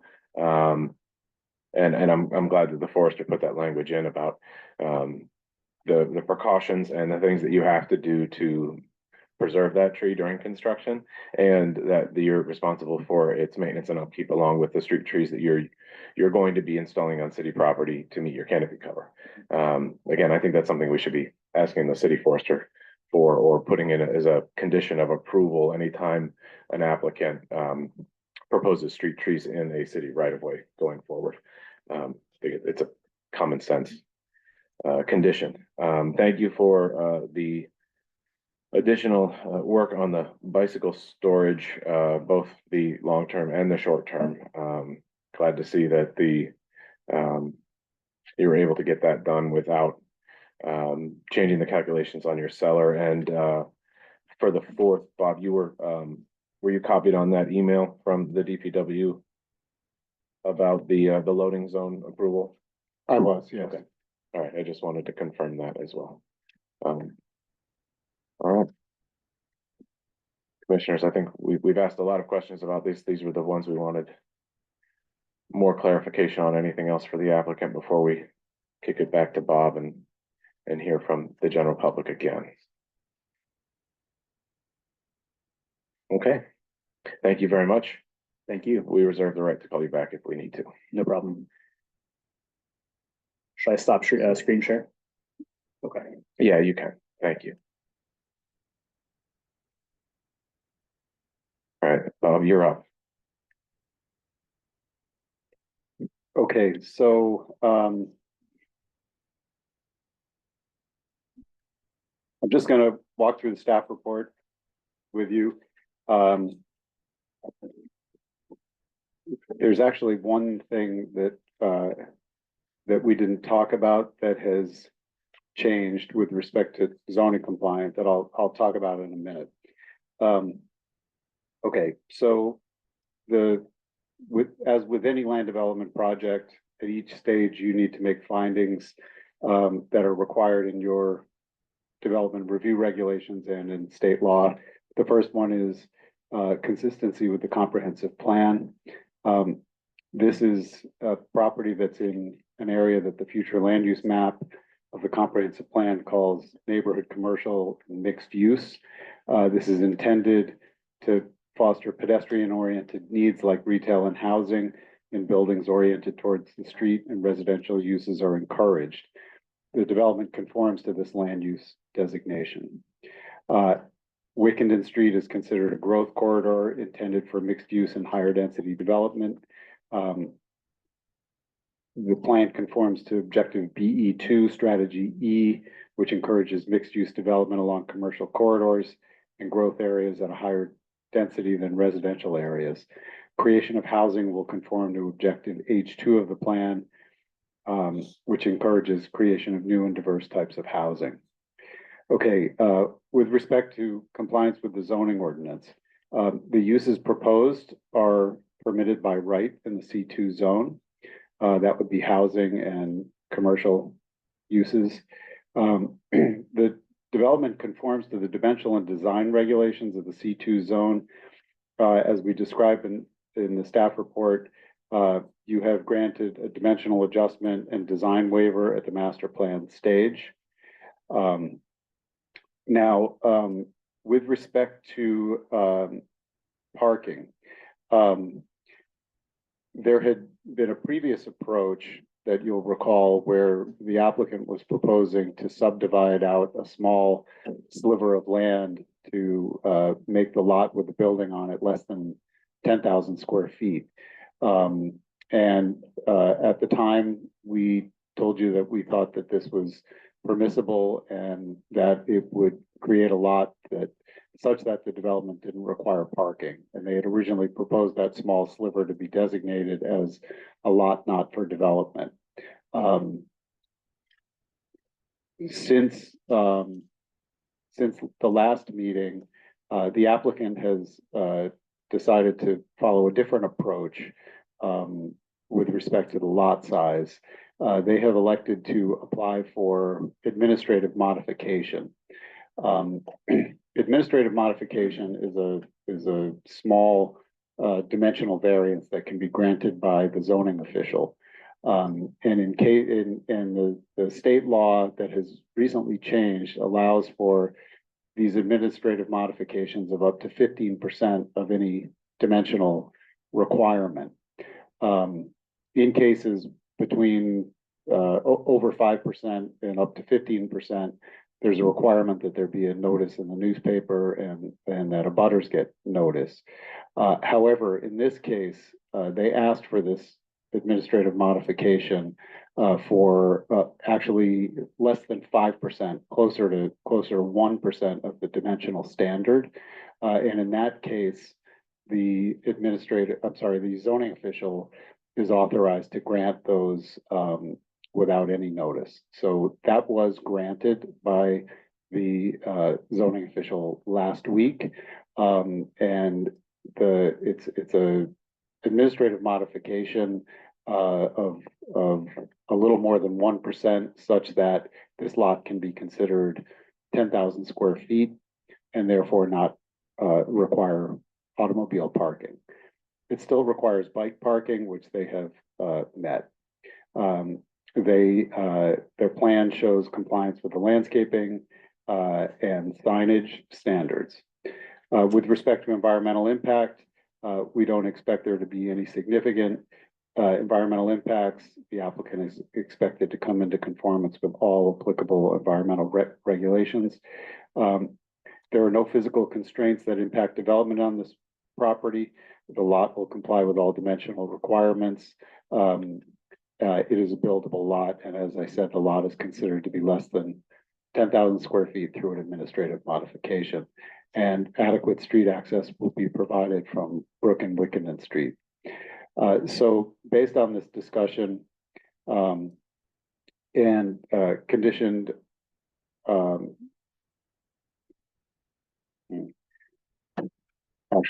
based on this discussion, we advise that you approve the preliminary plan subject to the following conditions. One is that the landscaping plan shall be subject to city forester's approval. This has been granted. But in accordance with the forester's approval, the condition is that the applicant shall be responsible for the planting and maintenance of the street trees. Number two, the drainage and erosion control measures shall be subject to city engineer's approval. prior to final plan approval. And by the way, the drainage, is being directed on site and to, a drainage facility in Brook Street, which the city engineer has approved of. Number three, the applicant shall obtain all above and below grade encroachment permits at the permitting stage. Number four, the location of the bike rack shall be subject to DPW's approval. As I mentioned, they have conceptually approved that they can be in the public right of way, but this would be the specific locations subject to DPW's approval. And finally, final plan approval shall be delegated to DPD staff. And Mr. Chair, on the advice of council, we just want to make sure that you discuss these findings to make sure that you concur with our staff report, or if you don't, that you have other comments to make, but just that you address these findings in your discussion. Understood. Thank you very much, Mr. Azar. So now, again, we've had a lengthy public hearing in January where we opened up to public comment for any broad array of discussion points about the application. This one, we made the announcement last month when we continued that we were going to open the floor for public comment limited to 2 minutes per person, and specifically on the 4 or 5 items now that have been modified or changed. So we would request that your comments be directed directly towards the elements that have changed: the street trees, the vegetative buffer, the bicycle storage, the loading, and or the administrative modification. Those are the items that have changed since last meeting because everyone had a chance to comment on this agenda item at the January meeting. And again, we're commenting on the additions or modifications to this agenda item only. So if you are, I believe we have a sign-in sheet that Lev might be bringing up to me. If you are joining us from the virtual room, please raise your virtual hand or press *9 if you are calling in. And we will be timing you with the timer that Choyan has. And we should note that we have some testimony that has come in prior to this meeting as well, and we've all received and reviewed that. There was, let me see how many different people were here. We have a letter from Joyce Stamp Lilly. We have an email from James Arrigi. Sorry for mispronouncing that. Nina Tannenwald, we have a letter from, and these two are from something else, right? Yeah, those are, and the Providence Urbanist Network. And the Providence Urbanist Network. So, and again, Mile of History Association. That's right. That was the last one that came in today. We've received those. We've read them, and we thank you for putting those in before the meeting. So with that, we will start calling people up. Karen Browning, I'm sorry. Some of your handwriting, people, is as bad as mine. I have to, no, usually I can read it because mine's as bad or worse. Good evening. Can you raise your right hand, please? I'm an attorney. Thank you. Full name for the record. My name is Karen Browning. I'm an attorney with the law firm of Desatel Browning Law. I am here in opposition to the project. My office was here, Attorney Michelle Hawes, who presented on some other objections. My objections tonight, for the record, are to address the 4 points or the changes that have been made since the last hearing. Tonight, as discussed, the plan has changed such that the lots will now be merged. The court has already held that Fox Point's maneuver to bypass parking standards seems to undermine the intent of the zoning regulations. Subdividing the lot, which was the prior plan dedicated to the project to minimize the parking requirements, appears to be unjust. That was Judge Lampier. Now an administrative modification has been given. This is improper in my opinion. And only further evidence is that the intent of the project is in fact to undermine the ordinance to avoid the parking requirement. The ordinance is clear that only lots less than 10,000 square feet are exempt from parking. A 10,108 square foot lot, which this will be once the lots are merged, is not exempt. The staff report says that the development will be located on a lot that isn't considered to exceed 10,000 square feet. This is impossible, as simple math dictates that once the two are merged, the resulting lot will be over 10,000 square feet. So parking is required. The problem with the administrative modification is that the ordinance requires that it be done in conformance with section 1903 as well as state law. Such modifications are only given for requirements that cause, in quotes, a minor practical difficulty. The issue of parking is not minor, especially for 75 units plus commercial. State law says such modifications can only be given from literal dimensional requirements. The modification approved here isn't a literal dimensional modification. It was to reduce a 10,108 square foot lot to a 10,000 square foot lot, where the literal regulation is actually parking. The ordinance says that the modification can only be given for up to 15%. Here, the parking wasn't reduced by 15%. A 100% exemption was given. The following determinations also have to be made to grant such a modification, and they cannot be made in this case. The modification requested has to be reasonably necessary for the full enjoyment of the permitted use. And if granted, neighboring property will not substantially be injured, nor its appropriate use impaired. This is not the case where parking for 75 units is required by ordinance, and the surrounding neighborhood will have to absorb those cars parking on the street. Also, notice under 1801 was not given, as this is a modification of more than 5%. The dimensional requirement being adjusted here is parking, not lot size. There is no minimum lot size in the C2 zone. Therefore, the only requirement being affected by this modification is parking. For this reason, the modification is improper and the application cannot be approved. Further, the loading zone as presented serves commercial space. However, a loading space is required for residential. The applicant must move the loading space so it's oriented to residential use, which is why it is required. Also, section 1406A states all off-street loading spaces have to be located on the same lot as the use served. Any other loading space at the intersection of Alves Way and Brook Street or opposite the building is improper. The conditions for master plan for planting also needs to be met. I realize that the planting plan has been approved by the city forester. However, a dense vegetative buffer at the lot line abutting a residential zone was a condition of master plan, the idea being that it needed to protect that residential zone. The width of that that buffer is so small, I do not see how that serves to fulfill the condition of master plan. Also, you'll see on the plan that there are window wells. These are a life safety measure. As that vegetative buffer grows, what happens to those window wells? What happens if that dense cover covers them? For those reasons, this plan cannot be approved tonight. The staff report also states that there's a side setback planned of 10 feet from the R2 zone. This is not correct.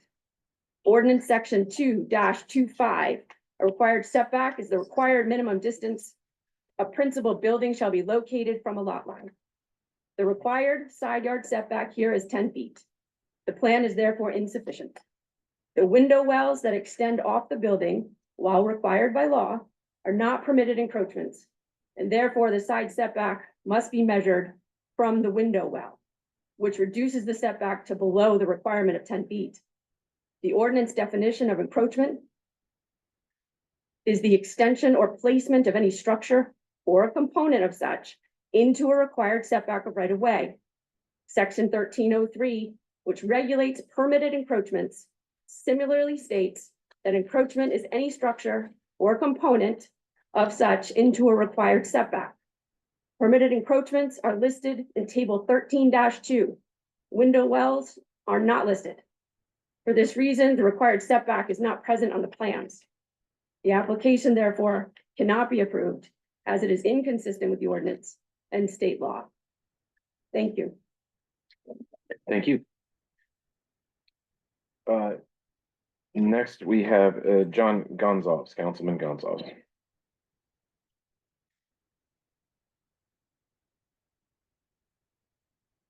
Again, same instructions to you, councilmen.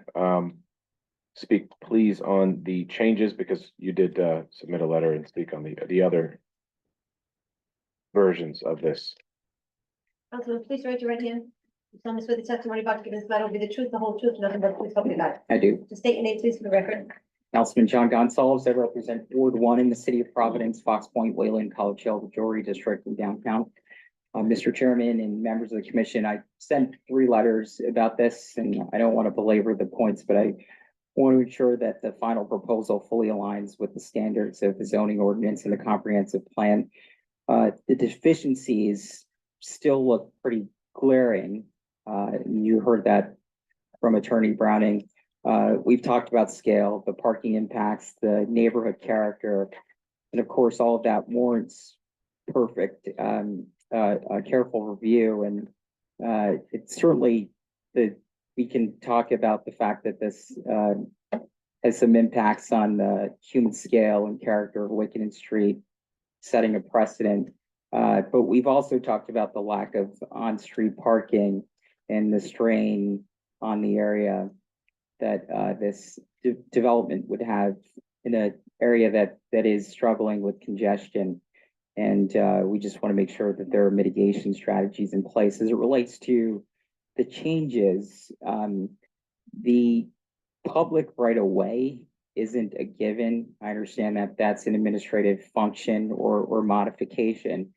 But our office is going to be filing a letter with the city engineer, Greg Hockman, to object to that. Again, it's the public right of way. So it's not a part of the lot from a private developer. And I think it'd be Can very you clarify what you're objecting to? the bike storage in the public right of way, Bike storage. Bike racks, yeah. the bike racks. So that's, yes. Again, that's an administrative function. It's not a legislative function, but it's not a given. And, you know, I recall last year we installed a mural actually right across the street from this site. And the tree that was there prevented views of the mural that our office had commissioned in that space, but we still kept the tree there. And that was because by ordinance, it would have required planting of additional trees. It was in the public right of way, but we were respectful of that public right of way, and that's something that developers should also be respectful of. Again, it's the public right of way. So our office is going to be objecting to that. It's something that we're concerned about. Of course, I support multimodal transportation. We've got a lot of bike storage and certainly racks across the city of Providence. But again, that's a function of the executive branch, but we're going to raise objections to that. I know that the developer could agree to this is a potential condition, but it's something that they would certainly have to agree to on their own merits. It's we've heard a lot about the corporatization of Wickenden Street. I hope that they'll keep that into account and hopefully agree to ensure that we can have local businesses in that space. But of course, that's the prerogative of the developer. Again, we've heard your comments on many of these items already. Can you please stick to the changes in the plan? Yeah, so with regards to the loading zone, there are concerns about its accessibility, that still seems to be unresolved. The basement calculations still are unclear. So I think that raises some compliance concerns, and certainly the vegetation buffer that was required in the master plan is seemingly inadequate. Originally, it was required to be robust, and that needs a little bit more detail, in my opinion. I would also say that it would be helpful to get a formal opinion from the city solicitor, Solicitor Gardner, tonight about whether or not this could be approved if there isn't a formal approval from DPW and the city engineer regarding the bike racks. I know that there could be an approval before that process, but that's not necessarily set in stone. So be great for the city solicitor to opine on that. So those are some of the concerns, and I urge the commission to ensure that there continues to be full compliance with the zoning ordinance and the comprehensive plan. I know a lot of these decisions are discretionary, but those are just some things to keep in mind before you make your decision tonight. Thank you. Thank you, Councilman. All right, Troy, you're gonna remember the 2 minutes, right? Okay. Yeah, Councilman got away with a little bit more than that because he's the councilman. All right, next up, Meredith Pearson.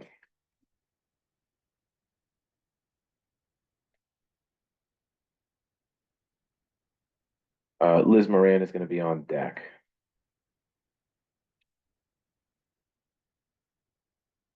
Raise your right hand, please. You solemnly swear the testimony about to give in this matter will be the truth, the whole truth, nothing but the truth, so help you God. Yes, I do. Just state your name for the record. Meredith Pearson. Thank you. Thank you, commissioners. I want to bring our attention back a little bit to the common sense issues around this and the lack of parking. And since I've been asked to speak only on the 4 items that were up earlier, I will choose to direct my comments towards the bicycle parking. I'm an emergency planner. And one of the things I know about this particular block is that it's in a flood evacuation zone. And the absurdity of enabling the residents of this, the 74 apartments, so 100+ residents, I'm not sure how big the apartments are, but not having access to cars. We know that the neighborhood can't absorb the cars. So we have 12 bicycles on which people can self-evacuate during a flood. This is an evacuation zone. It is several blocks from a hurricane barrier that was built in 1969 that is rated for a Cat 3 hurricane.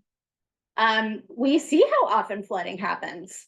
So, you know, again, like back to the absurdity of a building for 74 apartments that doesn't have parking for cars, that the neighborhood can't absorb, and barely even has parking for bicycles. It just, you know, it defies common sense, honestly. And the fact, as an emergency planner, the fact that you're putting this large number of people into a building on a street that's in an evacuation zone, in a flood evacuation zone, right next to a hurricane barrier that's old, is concerning. Okay, thank you. Liz, you're, please refrain from clapping. This isn't the venue for that. Liz, you're up, and we do have a letter from the Mile of History Association, so we have received that. And if that's what you're speaking about, we do have that in our. It is, great. I'm glad everyone, The testimony about to give in this matter will be the truth, the whole truth, nothing but the truth, so help you God. I do, State your full name. Elizabeth Rollins Moran. And Margie Butler, you're up on deck next. Go ahead. I'm glad everyone has seen the letter from the Mile of History. One point that I really hope to make with the commissioners is that you, are planners. So you're planning for the long term, even though right now there are terrible housing shortages. I hope you will keep in mind that your role is long-term planning.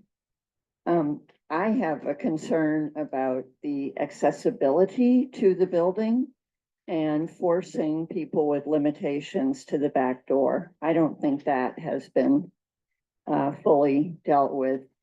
My other comments had to do with consistency with neighborhood character. I know you don't want me to talk about that. I think the loading zone resolution is not enough for 40 apartments, let alone 74. And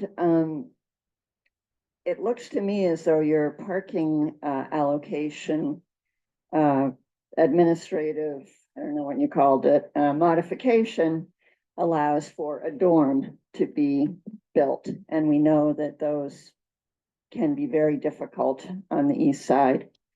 Of course, bike storage is inadequate. And I'm very disappointed in the city forester. Providence's exemplary street tree program has inspired cities nationwide, and apparently it's being undermined at the moment by the city forester. Very disappointing. And I just hope that more allowances will not be made. You've got a great city plan going forward. And please, there's so many exemptions being made. It's very difficult to follow and disappointing. Thank you. I'd like to take a moment that if you're having a side conversation, can you please exit this room and have the conversation outside of this room so as not to disturb other people putting their testimony on the record? Thank you. Raise your hand, please. Tell me where the testimony about giving this matter will be the truth, the whole truth, and nothing but the truth, help you God. I do. Thank you. Full name again? Margie Butler, Spell both names. MARGIE BUTLER. Thank you. And just before you start, Jennifer Lorley, you're on deck.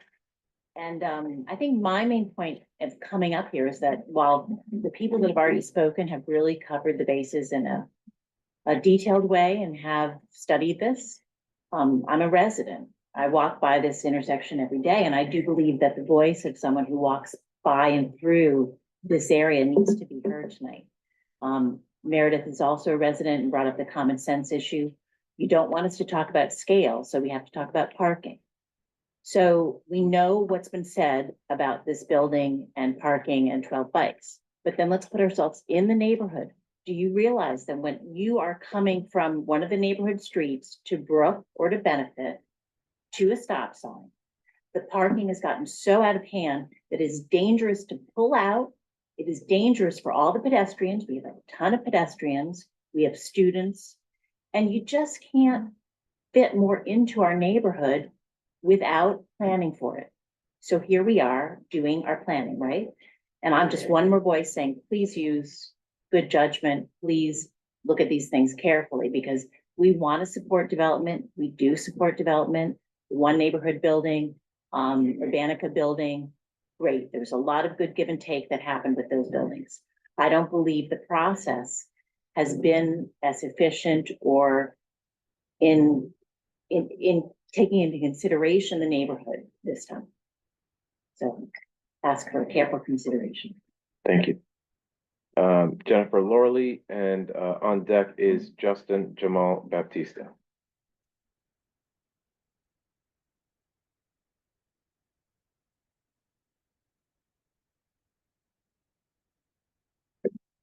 Raise your hand, please. Tell me so the testimony about the will be the truth, the whole truth, nothing but the truth, help you God. I do. Spell your names, please. Jennifer Laurelli, LAURELLI. Thank you. Thank you. My apologies for mispronouncing it, or your last name. For making your request this evening, I asked the commission to clarify this question. How does the on-street loading zone solve the residential loading issue you required at the last meeting?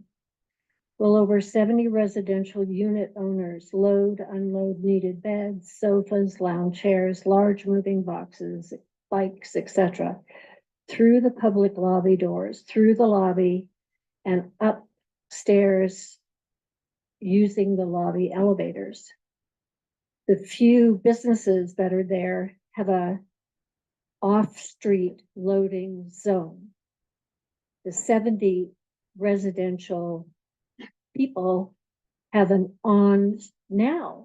on-street loading area. Doesn't make any sense to me. I want to know how any of that is reasonable. At the commission's last meeting, the chairman noted with obvious concern that the developer, Mr. Dazubi and his team have threaded multiple regulatory needles to gain approvals around the massing, height restrictions and parking standards. And yet still, I see that they have not met other needed requirements. Plus, from the start, public opinion comments have shown clearly that the majority speaking for the community have spoken strongly against the building as proposed. So I encourage you this evening to pause and vote or don't allow the project to go on as planned. It's not meeting your required requests. Thank you. Okay, thank you. Justin, and then Charles Fishbein is on deck. So raise your right hand, please. You solemnly swear the testimony about to give in this matter will be the truth, the whole truth, and nothing but the truth, so help you God. Yes, Your name, please? Justin Jamal Baptista, Justin, middle name Jamal, last name Baptista. Thank you. So, since this project began, it's been one issue after another. Few have been resolved while, the rest remain as is, but since this is about these 4 issues, let me just narrow it down. So, as I understood in the beginning, this development was supposed to be part of the neighborhood like this, but without a disruptive impact.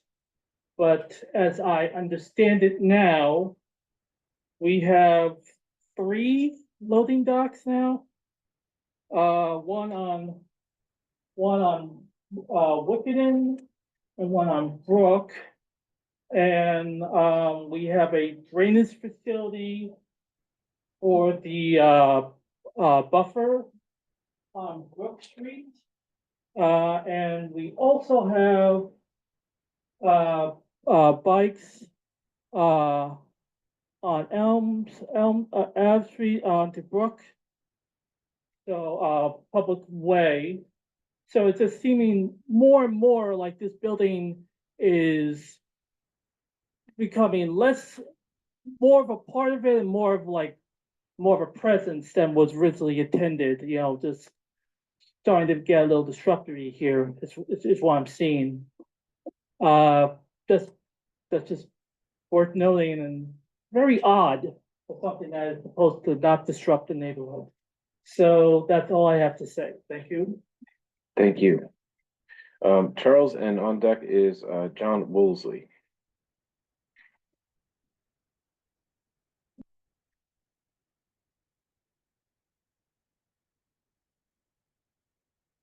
Raise your right hand, please. You solemnly swear the testimony about to give in this matter will be the truth, the whole truth, nothing but the truth, so help you God. I do. Your full name? Charles Fishman. Thank you.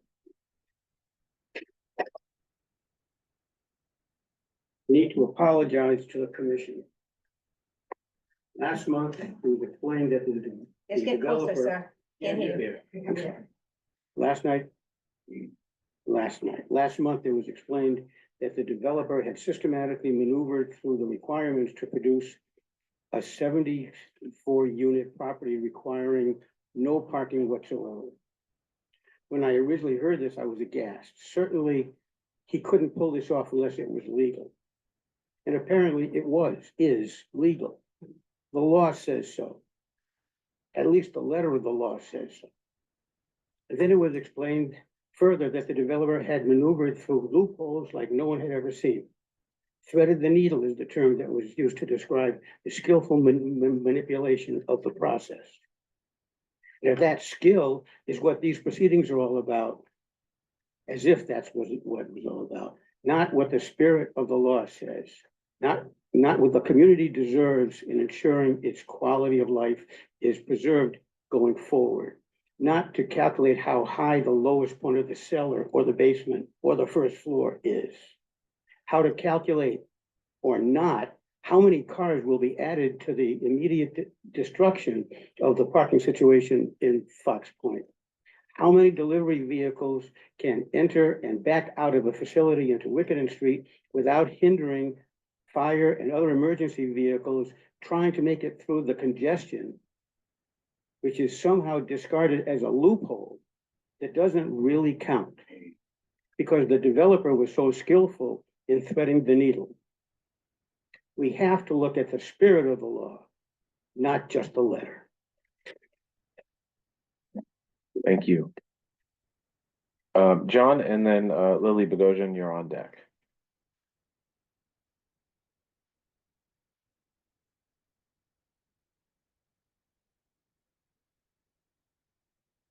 Raise your hand, please. Do solemnly swear the testimony about to give this matter will be the truth, don't truth, nothing but the truth, help you God. Yes, I do. State your name again. My name is John Woolsey. I live at 27 John Street. Thank you. There are a number of problems with the proposal, parking, handicapped access, but we're restricted to just a couple that the chairman has enumerated earlier. Just commenting on the loading zone, which is in my view, I'm a retired architect, is greatly undersized and effectively useless to the residents of the building. The space at the northeast corner has no door into the main first floor corridor. I don't see how any resident can use this loading zone at all. And I think it affects, and what the loading zones across the street really are not, don't count or shouldn't count in this particular application. But finally, I guess in the end, this developer has spent 2 years trying to force this oversized square peg into a round hole, requesting dimensional relief, waivers, exceptions, and special lenient interpretations in order to bypass regulatory standards or undermine them, in the words of Judge Lamphere of the court. This commission has already granted far more relief than it should have had to do. And still, this project is inadequate, as the attorney enumerated at the beginning of the first witness, for this site because of its code and zoning non-compliance. In my view, this project should never have been allowed to get to this point and clog up your docket to this point. I believe this is your chance to rid yourself of this headache once and for all, so I urge you to deny this approval. Okay, thank you. Just before Lily goes up, a reminder that if you want to speak and you're joining us in the virtual world, please raise your virtual hand or press *9. We'll be getting to you shortly. Lily, you're up, and Raise your hand, please. Do solemnly swear that the testimony about to give in this matter will be the truth, the whole truth, nothing but the truth, help you God. I do. Just state your name for the record. Lily Bogosian. and then Marguerite Schneppel will be on deck. Go ahead, Lily. Thank you. Can you hear me all right? Yes. Okay. These changes, the elms and the new loading zones and so on are a surprise to us, needless to say, because they weren't posted on the website. So you've taken us by surprise. That's okay. What I want to say is that either way, this preliminary plan application is largely unchanged since the last meeting. And a question on the minds of the public and maybe on the CPC is that given Mr. Dzubie's continual history of this kind of loophole evasion and compliance, I wonder what kind of assurances the CPC may have in terms of future adherence to any of these regulations. It's not unreasonable at this point, I think, to urge the commission to view these 2 years as with continual changes as time to say enough. The interior loading zone facing Wickenden Street still does not even allow access to the residential corridor, something that Charlotte pointed out. She's not here tonight, but I think she would. And when a commission member suggested sacrificing one apartment to resolve the problem, that was not done either. This delivery zone has an inadequate turning radius for backing into Wickenden, and it will impede the flow of traffic. City staff stated that the DPW approved a loading space at the intersection, it was said, of Alves Way across the street and down from Brook Street. So this is a bit misleading and confusing because it is not a loading zone currently, and I don't see how they will make it into one. This has been changed on us, but the Brook Street is 2 lanes, as you know, and there's no way to make a reasonable loading zone there. The staff reports that an existing loading space across the street on Wickenden can be availed of, but this loading zone is barely long enough for a pickup. Superior Court Judge Zamfir, as you know, cautioned that DeZubi's maneuver to bypass parking standards seems to undermine the intent of zoning. Director Azar repeatedly said the same. Now we have an administrative modification that I believe is illegal. I looked it up myself, even not knowing you were going to do it because you referred to it last time. The applicant allowed an additional story, and this is what really gets me. Anybody who's disabled has to go through the back door. I think that's wrong, and I think it's a real disrespect to the public. I'm shocked by this. And finally, the Eastern Elms, which I know you wanted to save, apparently wasn't important enough. And I'm really disappointed about that. So considering the exhaustive efforts that you have put out and the public has put out, I would like to see you on behalf of myself, the Fox Point Neighborhood Association, and the public to finally deny the application. And I thank you very much for your time. Thank you. Marguerite, and then Jeffrey Kirkman. I may be pronouncing that incorrectly, is on deck.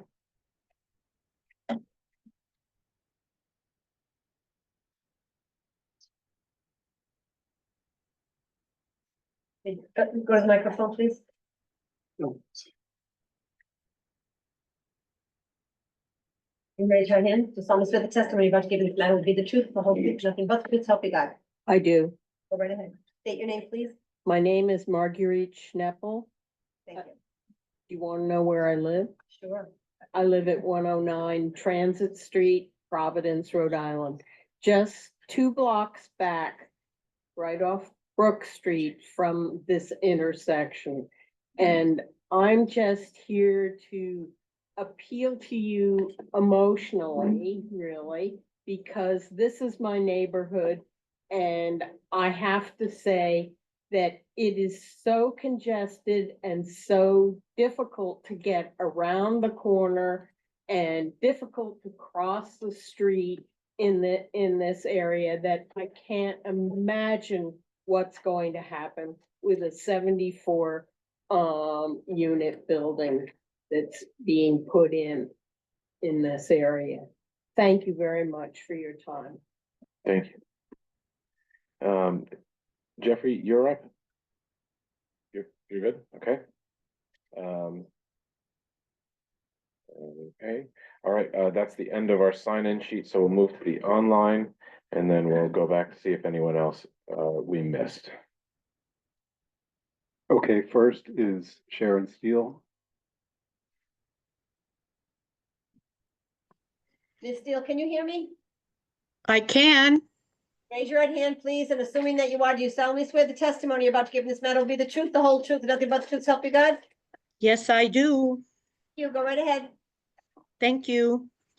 First, I would like to know, since the DPW has apparently approved this loading space on Brook Street, can every other future applicant expect the same deference?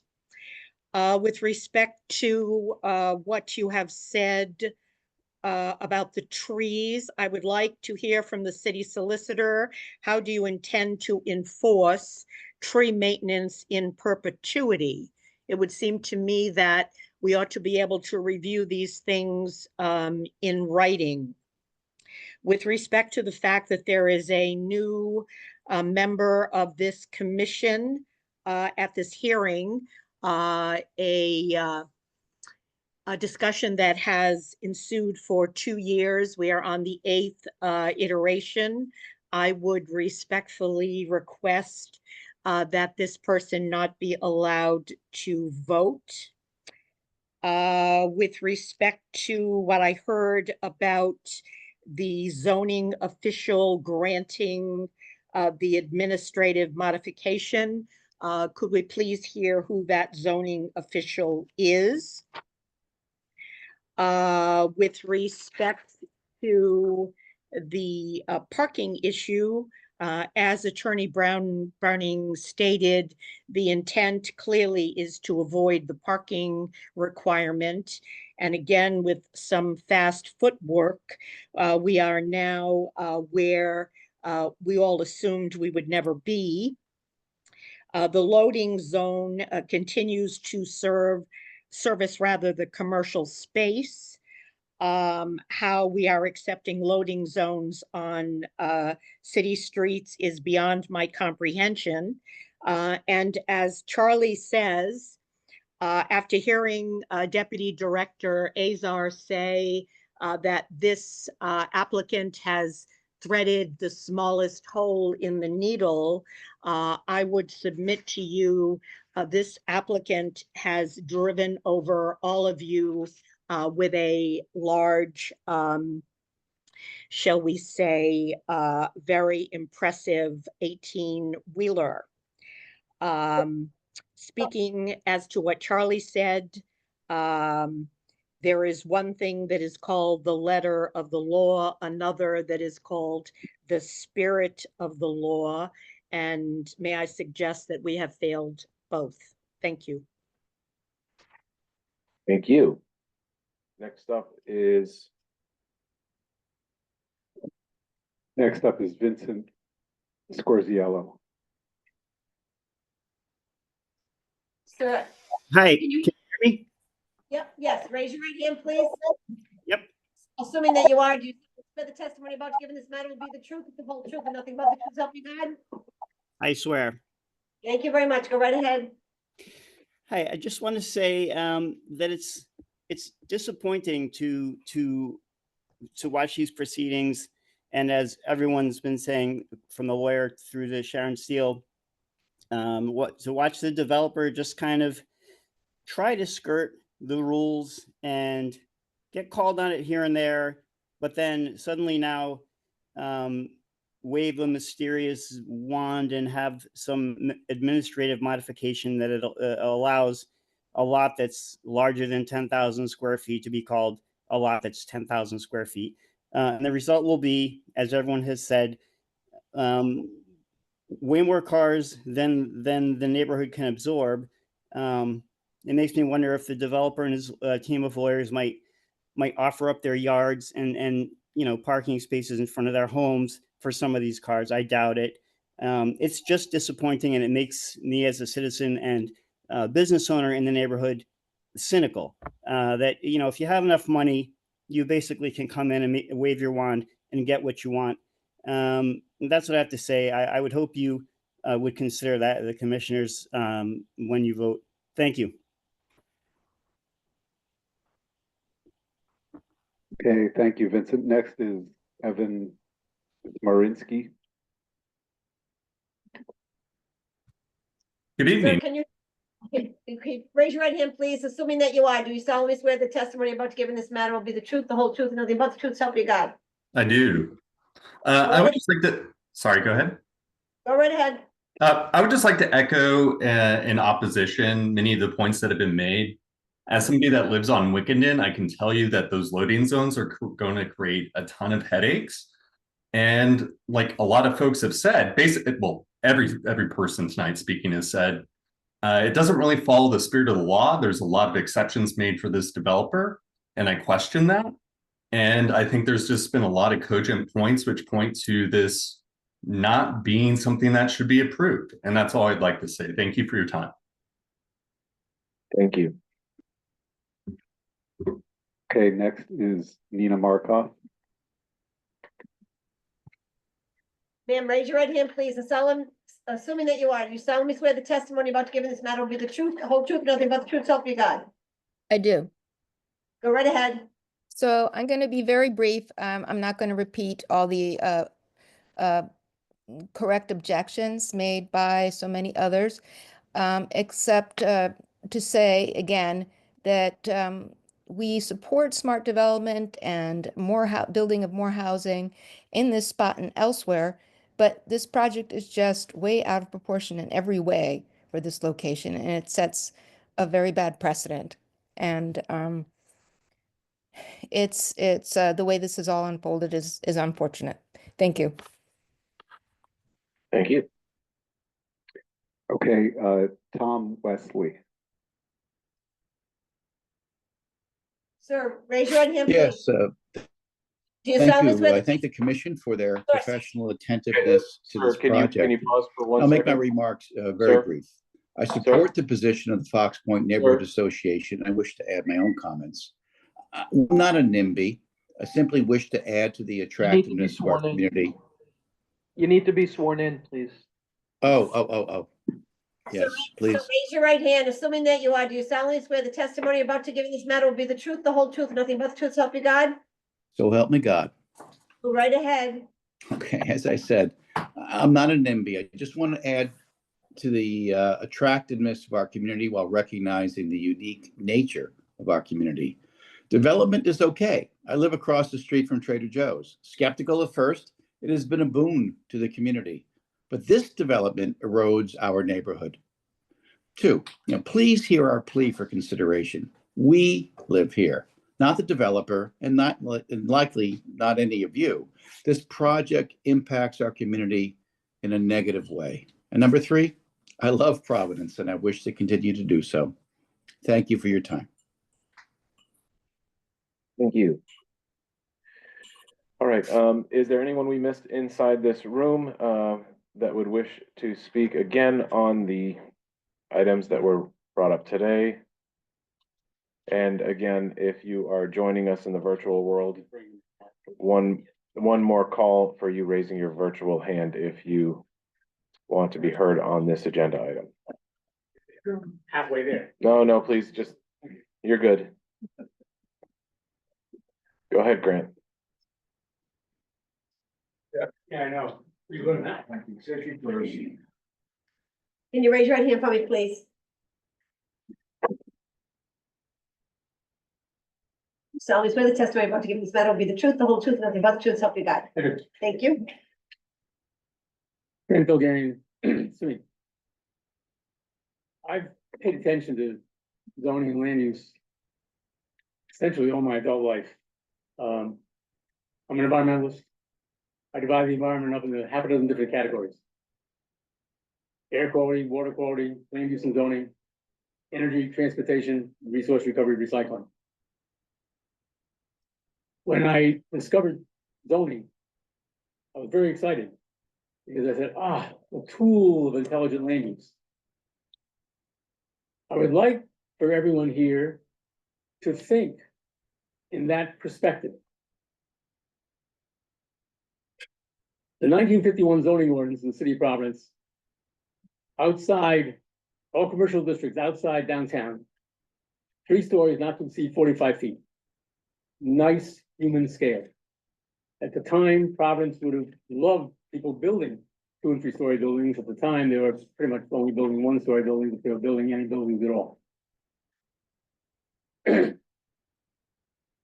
That remained the same up until 2014, when the mayor at the time opined that, well, in 45 feet, you can really fit in 4 stories. So we're gonna make it 4 stories. I objected at the time. And I said, it's getting past the level of human scale. We're not Boston, we're not New York City. People come here because we're not New York City and not Boston. But we got that anyway, but we also got 45 feet. Amazingly, escalated to 50 feet. The ink wasn't dry on that zoning ordinance, 2014, and developers came in looking to add a 5th story. So much for the spirit of zoning. Isn't that? I would respectfully request members of this City Planning Commission to recognize that this is too big a building, too tall, too out of scale, let alone all the congestion it's gonna impact, unnecessary, not in keeping with character of the neighborhood. That's what zoning is supposed to be all about. All right. You reached your 2-minute mark and your comments weren't based on the materials that were presented today. Can I finish 20 more seconds? You've already exceeded it by over 20 seconds. You'll hear from me next month because why should I be allowed 20 more seconds? Because of last month. You don't remember last month, do you? Oh, no, I remember it very well. Yeah. And what do you remember? I remember that you tried to cede your time to another member, which Right. is not how we work this meeting. Yeah, so I'd like to get my time back. That's not how this works either. Tonight's public comment was based on the changes to this application. So thank you very much. So you're saying you're gonna do this with blinders on? Congratulations. That's. All right, so it looks like we have one more person on the virtual world. We will call up, and after that, we'll take a little recess for a restroom break before we continue. Okay, Doug Victor. Sir, would you please raise your right hand, assuming that you are, do you solemnly swear the testimony about to give in this matter will be the truth, the whole truth, and nothing but the truth, so help you God? I am myself, and yes, I do. Thank you. Go right ahead. Thank you very much. I just wish to voice an opinion as a 40-year resident of Providence, who's very impassioned about how our city moves forward. I think the people who spoke out against the 4 points that were designated to be spoken to tonight have something that needs to be heard. The CPC members and the public at large it's necessary that these points be addressed in ways that are satisfying to neighborhood livability. And I think that many people have spoken to that. This building is so contradictory to all of that. And how this has proceeded for 2 years is beyond anything that I have ever seen before in this city. I am not a proud resident to see this happen to our city and to have the comprehensive plan in the planning department be part of this. Thank you. Right. So that is the last member of the public who had their hand raised. So with that, we will close the public comment portion of this agenda item. And before we continue on with this meeting, we will take a 5-minute. We will come back at 7:15.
Oh, look at that, it's divided. I'm gonna change that.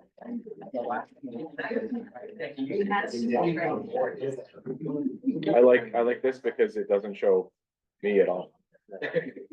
So, no, I'm like, don't apologize. I'm fine with it. Oh, man. There we go.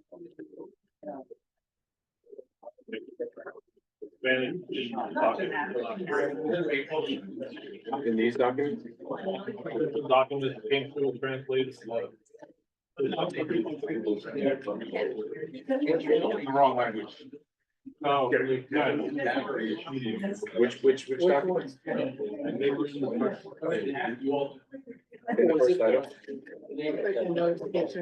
Oh, the mail notice.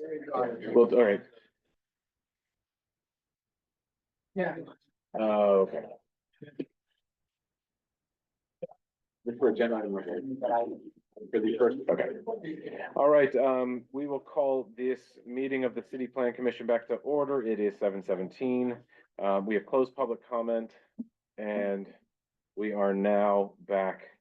I'd like to start by handing over the floor to Sharon and then Bob, and then we'll continue on.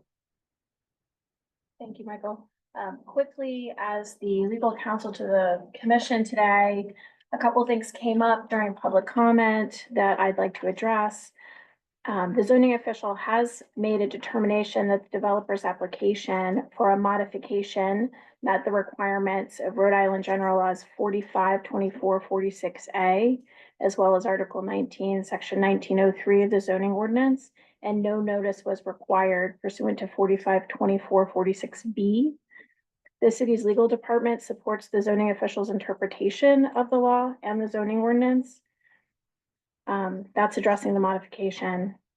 Addressing the bike racks, there's nothing in the law or regulations that prohibits the commission approving preliminary plan with the condition that the positioning of the bike racks be approved by the city's engineer prior to final plan approval. And regarding the maintenance of the trees, this could be a condition that you include in your preliminary plan approval. And if so, this approval will be recorded in the land evidence records. Thank you, Sharon. Mr. Azar, there are a few things that you wanted to tackle next. Yeah, so there was a comment about the window wells being an illegal encroachment into a side yard. The zoning ordinance uses the term area ways. It's defined and it includes window wells. Window wells are allowed to encroach up to 4 feet into a side yard, and then what is being depicted encroaches 3 feet. So that's a legal encroachment of those area ways. With respect to the loading zone, the zoning ordinance requires a loading space within the building. It doesn't say what it's for, but in discussions with the applicant, the loading space will be used for the commercial as well as long-term loading for the residents. The spaces on the street are not required by the ordinance, but they will help to facilitate parcel deliveries for the residential units. With respect to the vegetative buffer, this is something that was discussed at length with the city forester, and I had a discussion with him today about this. He feels that given the space and given the amount of sun that's available here, that these are the appropriate species with the appropriate spacing. These trees will grow to 30 feet tall, about 15 feet wide. The shrubs 5 to 10 feet tall, 8 feet wide. This is about a 40-foot wide space. So in his opinion, this will fill out that space, and it will also provide ecological benefits that are much better than, say, an arborvitae hedge that's typically used for screening. I don't know what some of the comments were about disabled people having to use the back door. The residential entrance to this building is on Brook Street, And it's accessible. There is a ramp within the lobby. And so people of all abilities are going to use the same door to enter the residential portion of the building. Okay. Thank you, Bob. I think those are most of the items I had jotted down that we wanted to address. Obviously, it's the councilman's prerogative to object to having bikes in the public right of ways, even though we do have that elsewhere in the city. That surprised me. And we talked about the setbacks. We talked about the legality of the zoning modification and loading zone. Yeah, Brook Street is the front of this application also. So they're technically all residents go in the front door because it's right in the that is their legal frontage now. And all residents go in the same door, whether they go straight down the stairs or to the right to go down the ramp. It's the same entrance. Yeah, okay. Commissioners, do you have any, it looks like the applicant came back to address any questions we have for them after the public comment. Do you have any other questions for the applicant? Okay. And you're good, sir. Thank you, Mr. Chairman. Thank you. So with that, oh, one more comment. We have two members. This item, while the applicant has been in front of us numerous times for this development project, what we're hearing tonight is the preliminary plan application that was heard first last month and continued to this month. So we are not carrying over for years long application. This is the same preliminary plan application we heard last month. The two commissioners that were not present last month have read the transcript, watched the videos, read all the notes. So they are more than able to vote on this application this evening, and as confirmed by our legal counsel. So while this application has been very, very difficult for me in many, many ways, I do want to give credit where it's due. We asked certain things, clear and definitive items to be followed up on, and the applicant did. They weren't able to save all the trees, but they've committed to saving one. The vegetative buffer in the rear yard. I mean, to be honest, I was looking at it and wondering the same thing, but with Bob's clarification, that helps. That helps me know that I don't like arborvitaes in general. I think they're kind of ugly. But that's just me as a preference. To hear that the city forester has looked at this and specified what will grow there and will be maintained there to create the rain garden feature that they're trying to create actually makes sense. And I appreciate that from the city forester. The loading is, I mean, it meets the definition.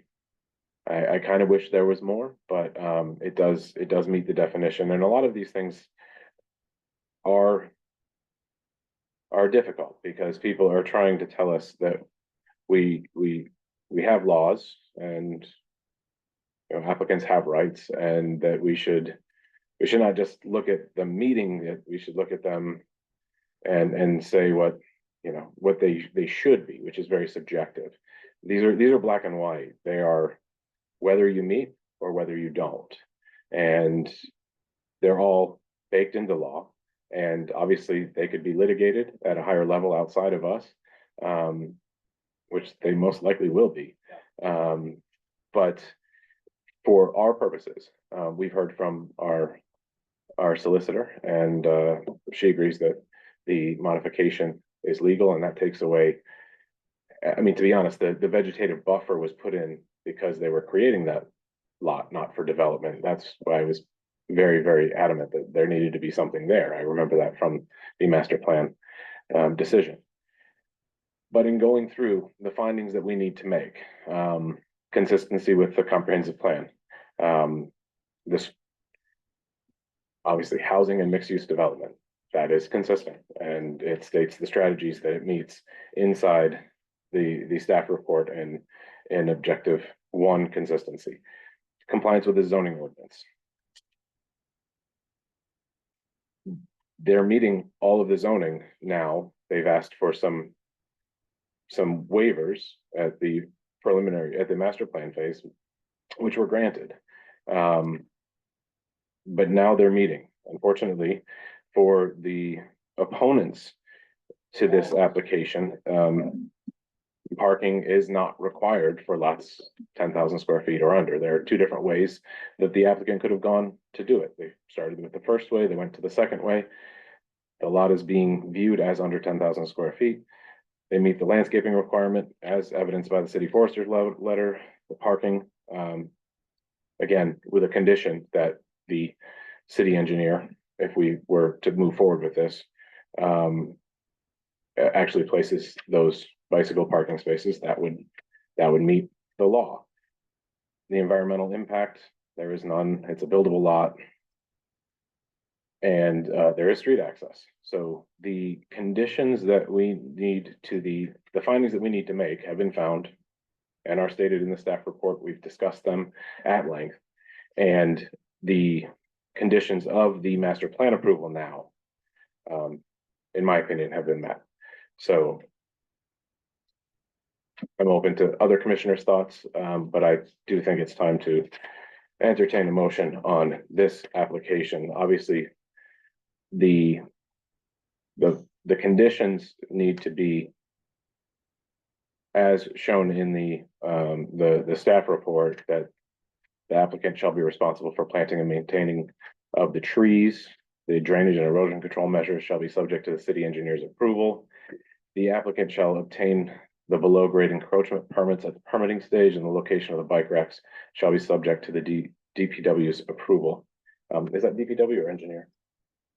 The city engineer works within DPW. Okay, so we'll just leave it at that. And then if we do so approve this at this preliminary plan phase, it would be to delegate the final plan to the staff. Now, I know that a lot of people are not going to be happy, but I believe that the applicant has met the burden. And again, the applicant has rights as well as people who oppose this project have rights. And there were people who spoke in favor of this application at the last meeting as well. So we heard from people who are opponents and proponents. I just have a question on the responsibility to maintain the trees. I thought that was not allowed by the city forester, that the city had to maintain the trees. It's what I'm not well versed in it. Because they're on city property? That over the years, I've been told you can't touch the city trees that are on the sidewalk unless you fill out your park. Is there a new sheriff? Well, the city forester, his comments on this were that if the applicant is planting street trees to meet a requirement, and we allow that, that's been allowed for many years in the zoning ordinance, that you can fulfill your tree planting requirement by planting in the adjacent public right of way.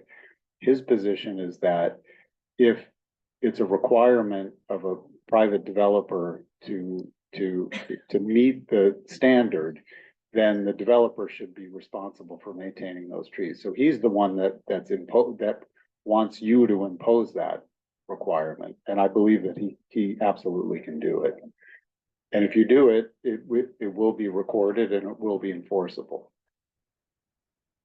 It's just contrary to anything I've heard for the years I've been involved planting trees. I don't know about you, but I like it. Well, yes, but I've been told don't touch them, so. Yeah. I think they've been given explicit permission and a mandate to keep them on. Yeah. And if we read that into the record, that obviously would be their legal responsibility. Because it will be recorded in their approvals. Two questions, you know, and to your comments today, and even at the last meeting, when you referenced that, you know, our responsibilities within our guardrails, and we can't go beyond that. With that respect, we have to look at this as presented, and if they met the requirements that were required at the last meeting. But I did want to get clarification on the administrative modification. When Bob presented it, I heard it as a, you know, just a fact that it was already approved by zoning, therefore we're not gonna be voting yay or nay on that. It is what it is at this point. Okay. Yeah, we are not voting on that. That was a clarification I requested of Sharon because the attorney that first presented said that it was illegal or what didn't meet the requirements. So I just wanted to clarify that to make the commissioners, to let the commissioners know that the attorney that's advising us believes that it was done correctly. Okay, and the only reason, because when you gave instruction to the public for testimony, you added that to the 4 points. So that's why I want to make sure that it's understood by the public and by us because that was one modification. So I added that as a section where people could opine. We can at least opine. Thank you. And then in terms of that obviously would affect parking, but at this point, I think it's a moot point based on our, you know, call to action today. The other was the bike storage. So they need 15 spots. They're going over by 1 because they're providing 12 and 4. As long as that's, again, we're not voting, how should I say? All we could do is require a condition that they do get the approval, but we can't suggest whether we like the idea of having exterior spots or not, because they met 80% of the permanent storage. So one thing, and Bob or Sharon can correct me if I'm wrong, but if something occurs between now and the final plan, that the DPW director does not allow them to have bike park, like the bike storage, the temporary storage or bike racks installed in the city right of way, that would be a change that would have to be this guy, I don't know, would they have to come back to us for that, or would, if they had other alternative parking that didn't materially change the building, would you be able to administratively approve of a modification? Yes. Okay. They're doing indoors. As long as it doesn't As long as materially it meets change. the standard. Right, and it still meets the standard of the minimum bike parking. Right, which they could just put it indoors, because they expanded their space but they didn't add. Yeah, they expanded Parking the for space the to electric meet the bikes. requirements of the long term.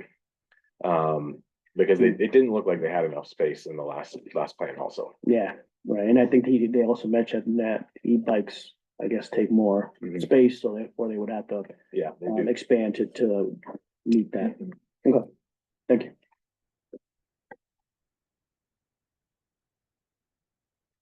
Anyone else? Any other discussion?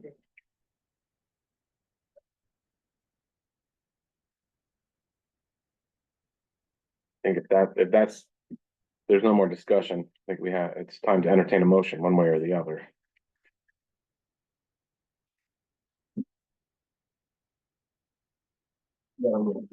Okay. So I'm gonna ask for a little indulgence here for my fellow commissioners in the audience, because I came down here tonight. I've been this pretty difficult cold stretch out here, and we're having a lot of struggles getting folks housed tonight in the city and the state. Tough night, tough time if you don't have the resources to have a place to go home to tonight. Now, I like to live in Providence, and a lot of other folks obviously want to live here too. So at the comprehensive plan level, when we start talking about this, we have a few duties here tonight. We're thinking about City of Providence, thinking long-term, as one of our fellow residents spoke to tonight. We think about that a lot. And we're lucky to be here, and I think we're lucky that a lot of people want to be here. We got something that people wish to be here and enjoy with us.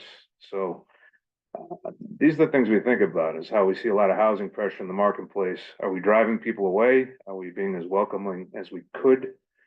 Fox Point's always been, and I've been hanging around Wickenden Street about 30 years, almost bought a place there. I know the area real well.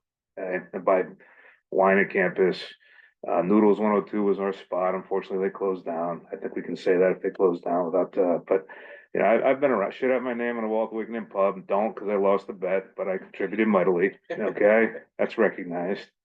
And, you know, is this building a little hard to love? Yeah, it's hard to love. Would I like to see more affordable housing? I'd like to see more affordable housing. I like the climate goals we met. I'd like to see more bike racks, and we could fill up those bike lanes we're building. Support that. Yeah, but I don't get to, you know, have that much influence on here, but I'm just gonna opine over a few things, and maybe what we learn from this can help teach us or inform us how we move forward here. I would like to see more housing built. The people of Providence have been very clear in this outreach process of the comprehensive plan, which has been exhaustive. Okay, and I'd like everyone to know that perhaps you might not like the outcome here tonight, but the process holds of how the city is conducting its affairs. I would like everyone to also recognize that the chair spoke last time. No one's from the mayor's office. I've never met the applicant. No one at all has reached out to me in any capacity with an opinion or attempt to influence this. I'd like you all to know that you have people here that take this very seriously, that we know we need to add housing, and maybe we don't have perfect solutions all the time. Okay? And yeah, did we patch together a quilt of many colors here in the applicant? Yes, he did. Yeah, but here we are. So I'm inclined to favor it, and I'm gonna vote yes. And I believe we can move forward together here and embrace what's new and hold on to what's old, because we have to. And I thank you for a little bit of indulgence tonight. Yeah, of course. Yeah, I traverse this area a lot, as well. I get my haircut on East Street. I get more wine than I'd like to admit at campus. If, so much so that if anyone ever wants to give me a gift, they go there and ask what I'd like. And my daughter goes to the French American school, so I'm in this area every day. If I thought this was gonna be the downfall of Wickenden Street, I feel a lot differently about this than I do today. But I think it's time to put a motion forward. I will make the motion to approve, subject to the 5 conditions. I believe they're the 5 conditions in the the CPC report here. Do I need to read them in? No, I think you're good. Okay. We've already read them a few times, and You based might on want to add just subject to the findings and findings and the staff report and as discussed. Subject to the findings in the staff report as discussed. Okay, we have a motion. We have a second. We'll go around and do a voice vote. Noel? Aye. Dave? Aye. Sid? No. Miguel? Aye. And I vote aye. All right. That was the last agenda item for the evening. I'll take a motion to adjourn. And a second. Second. All right. Best of luck and good evening.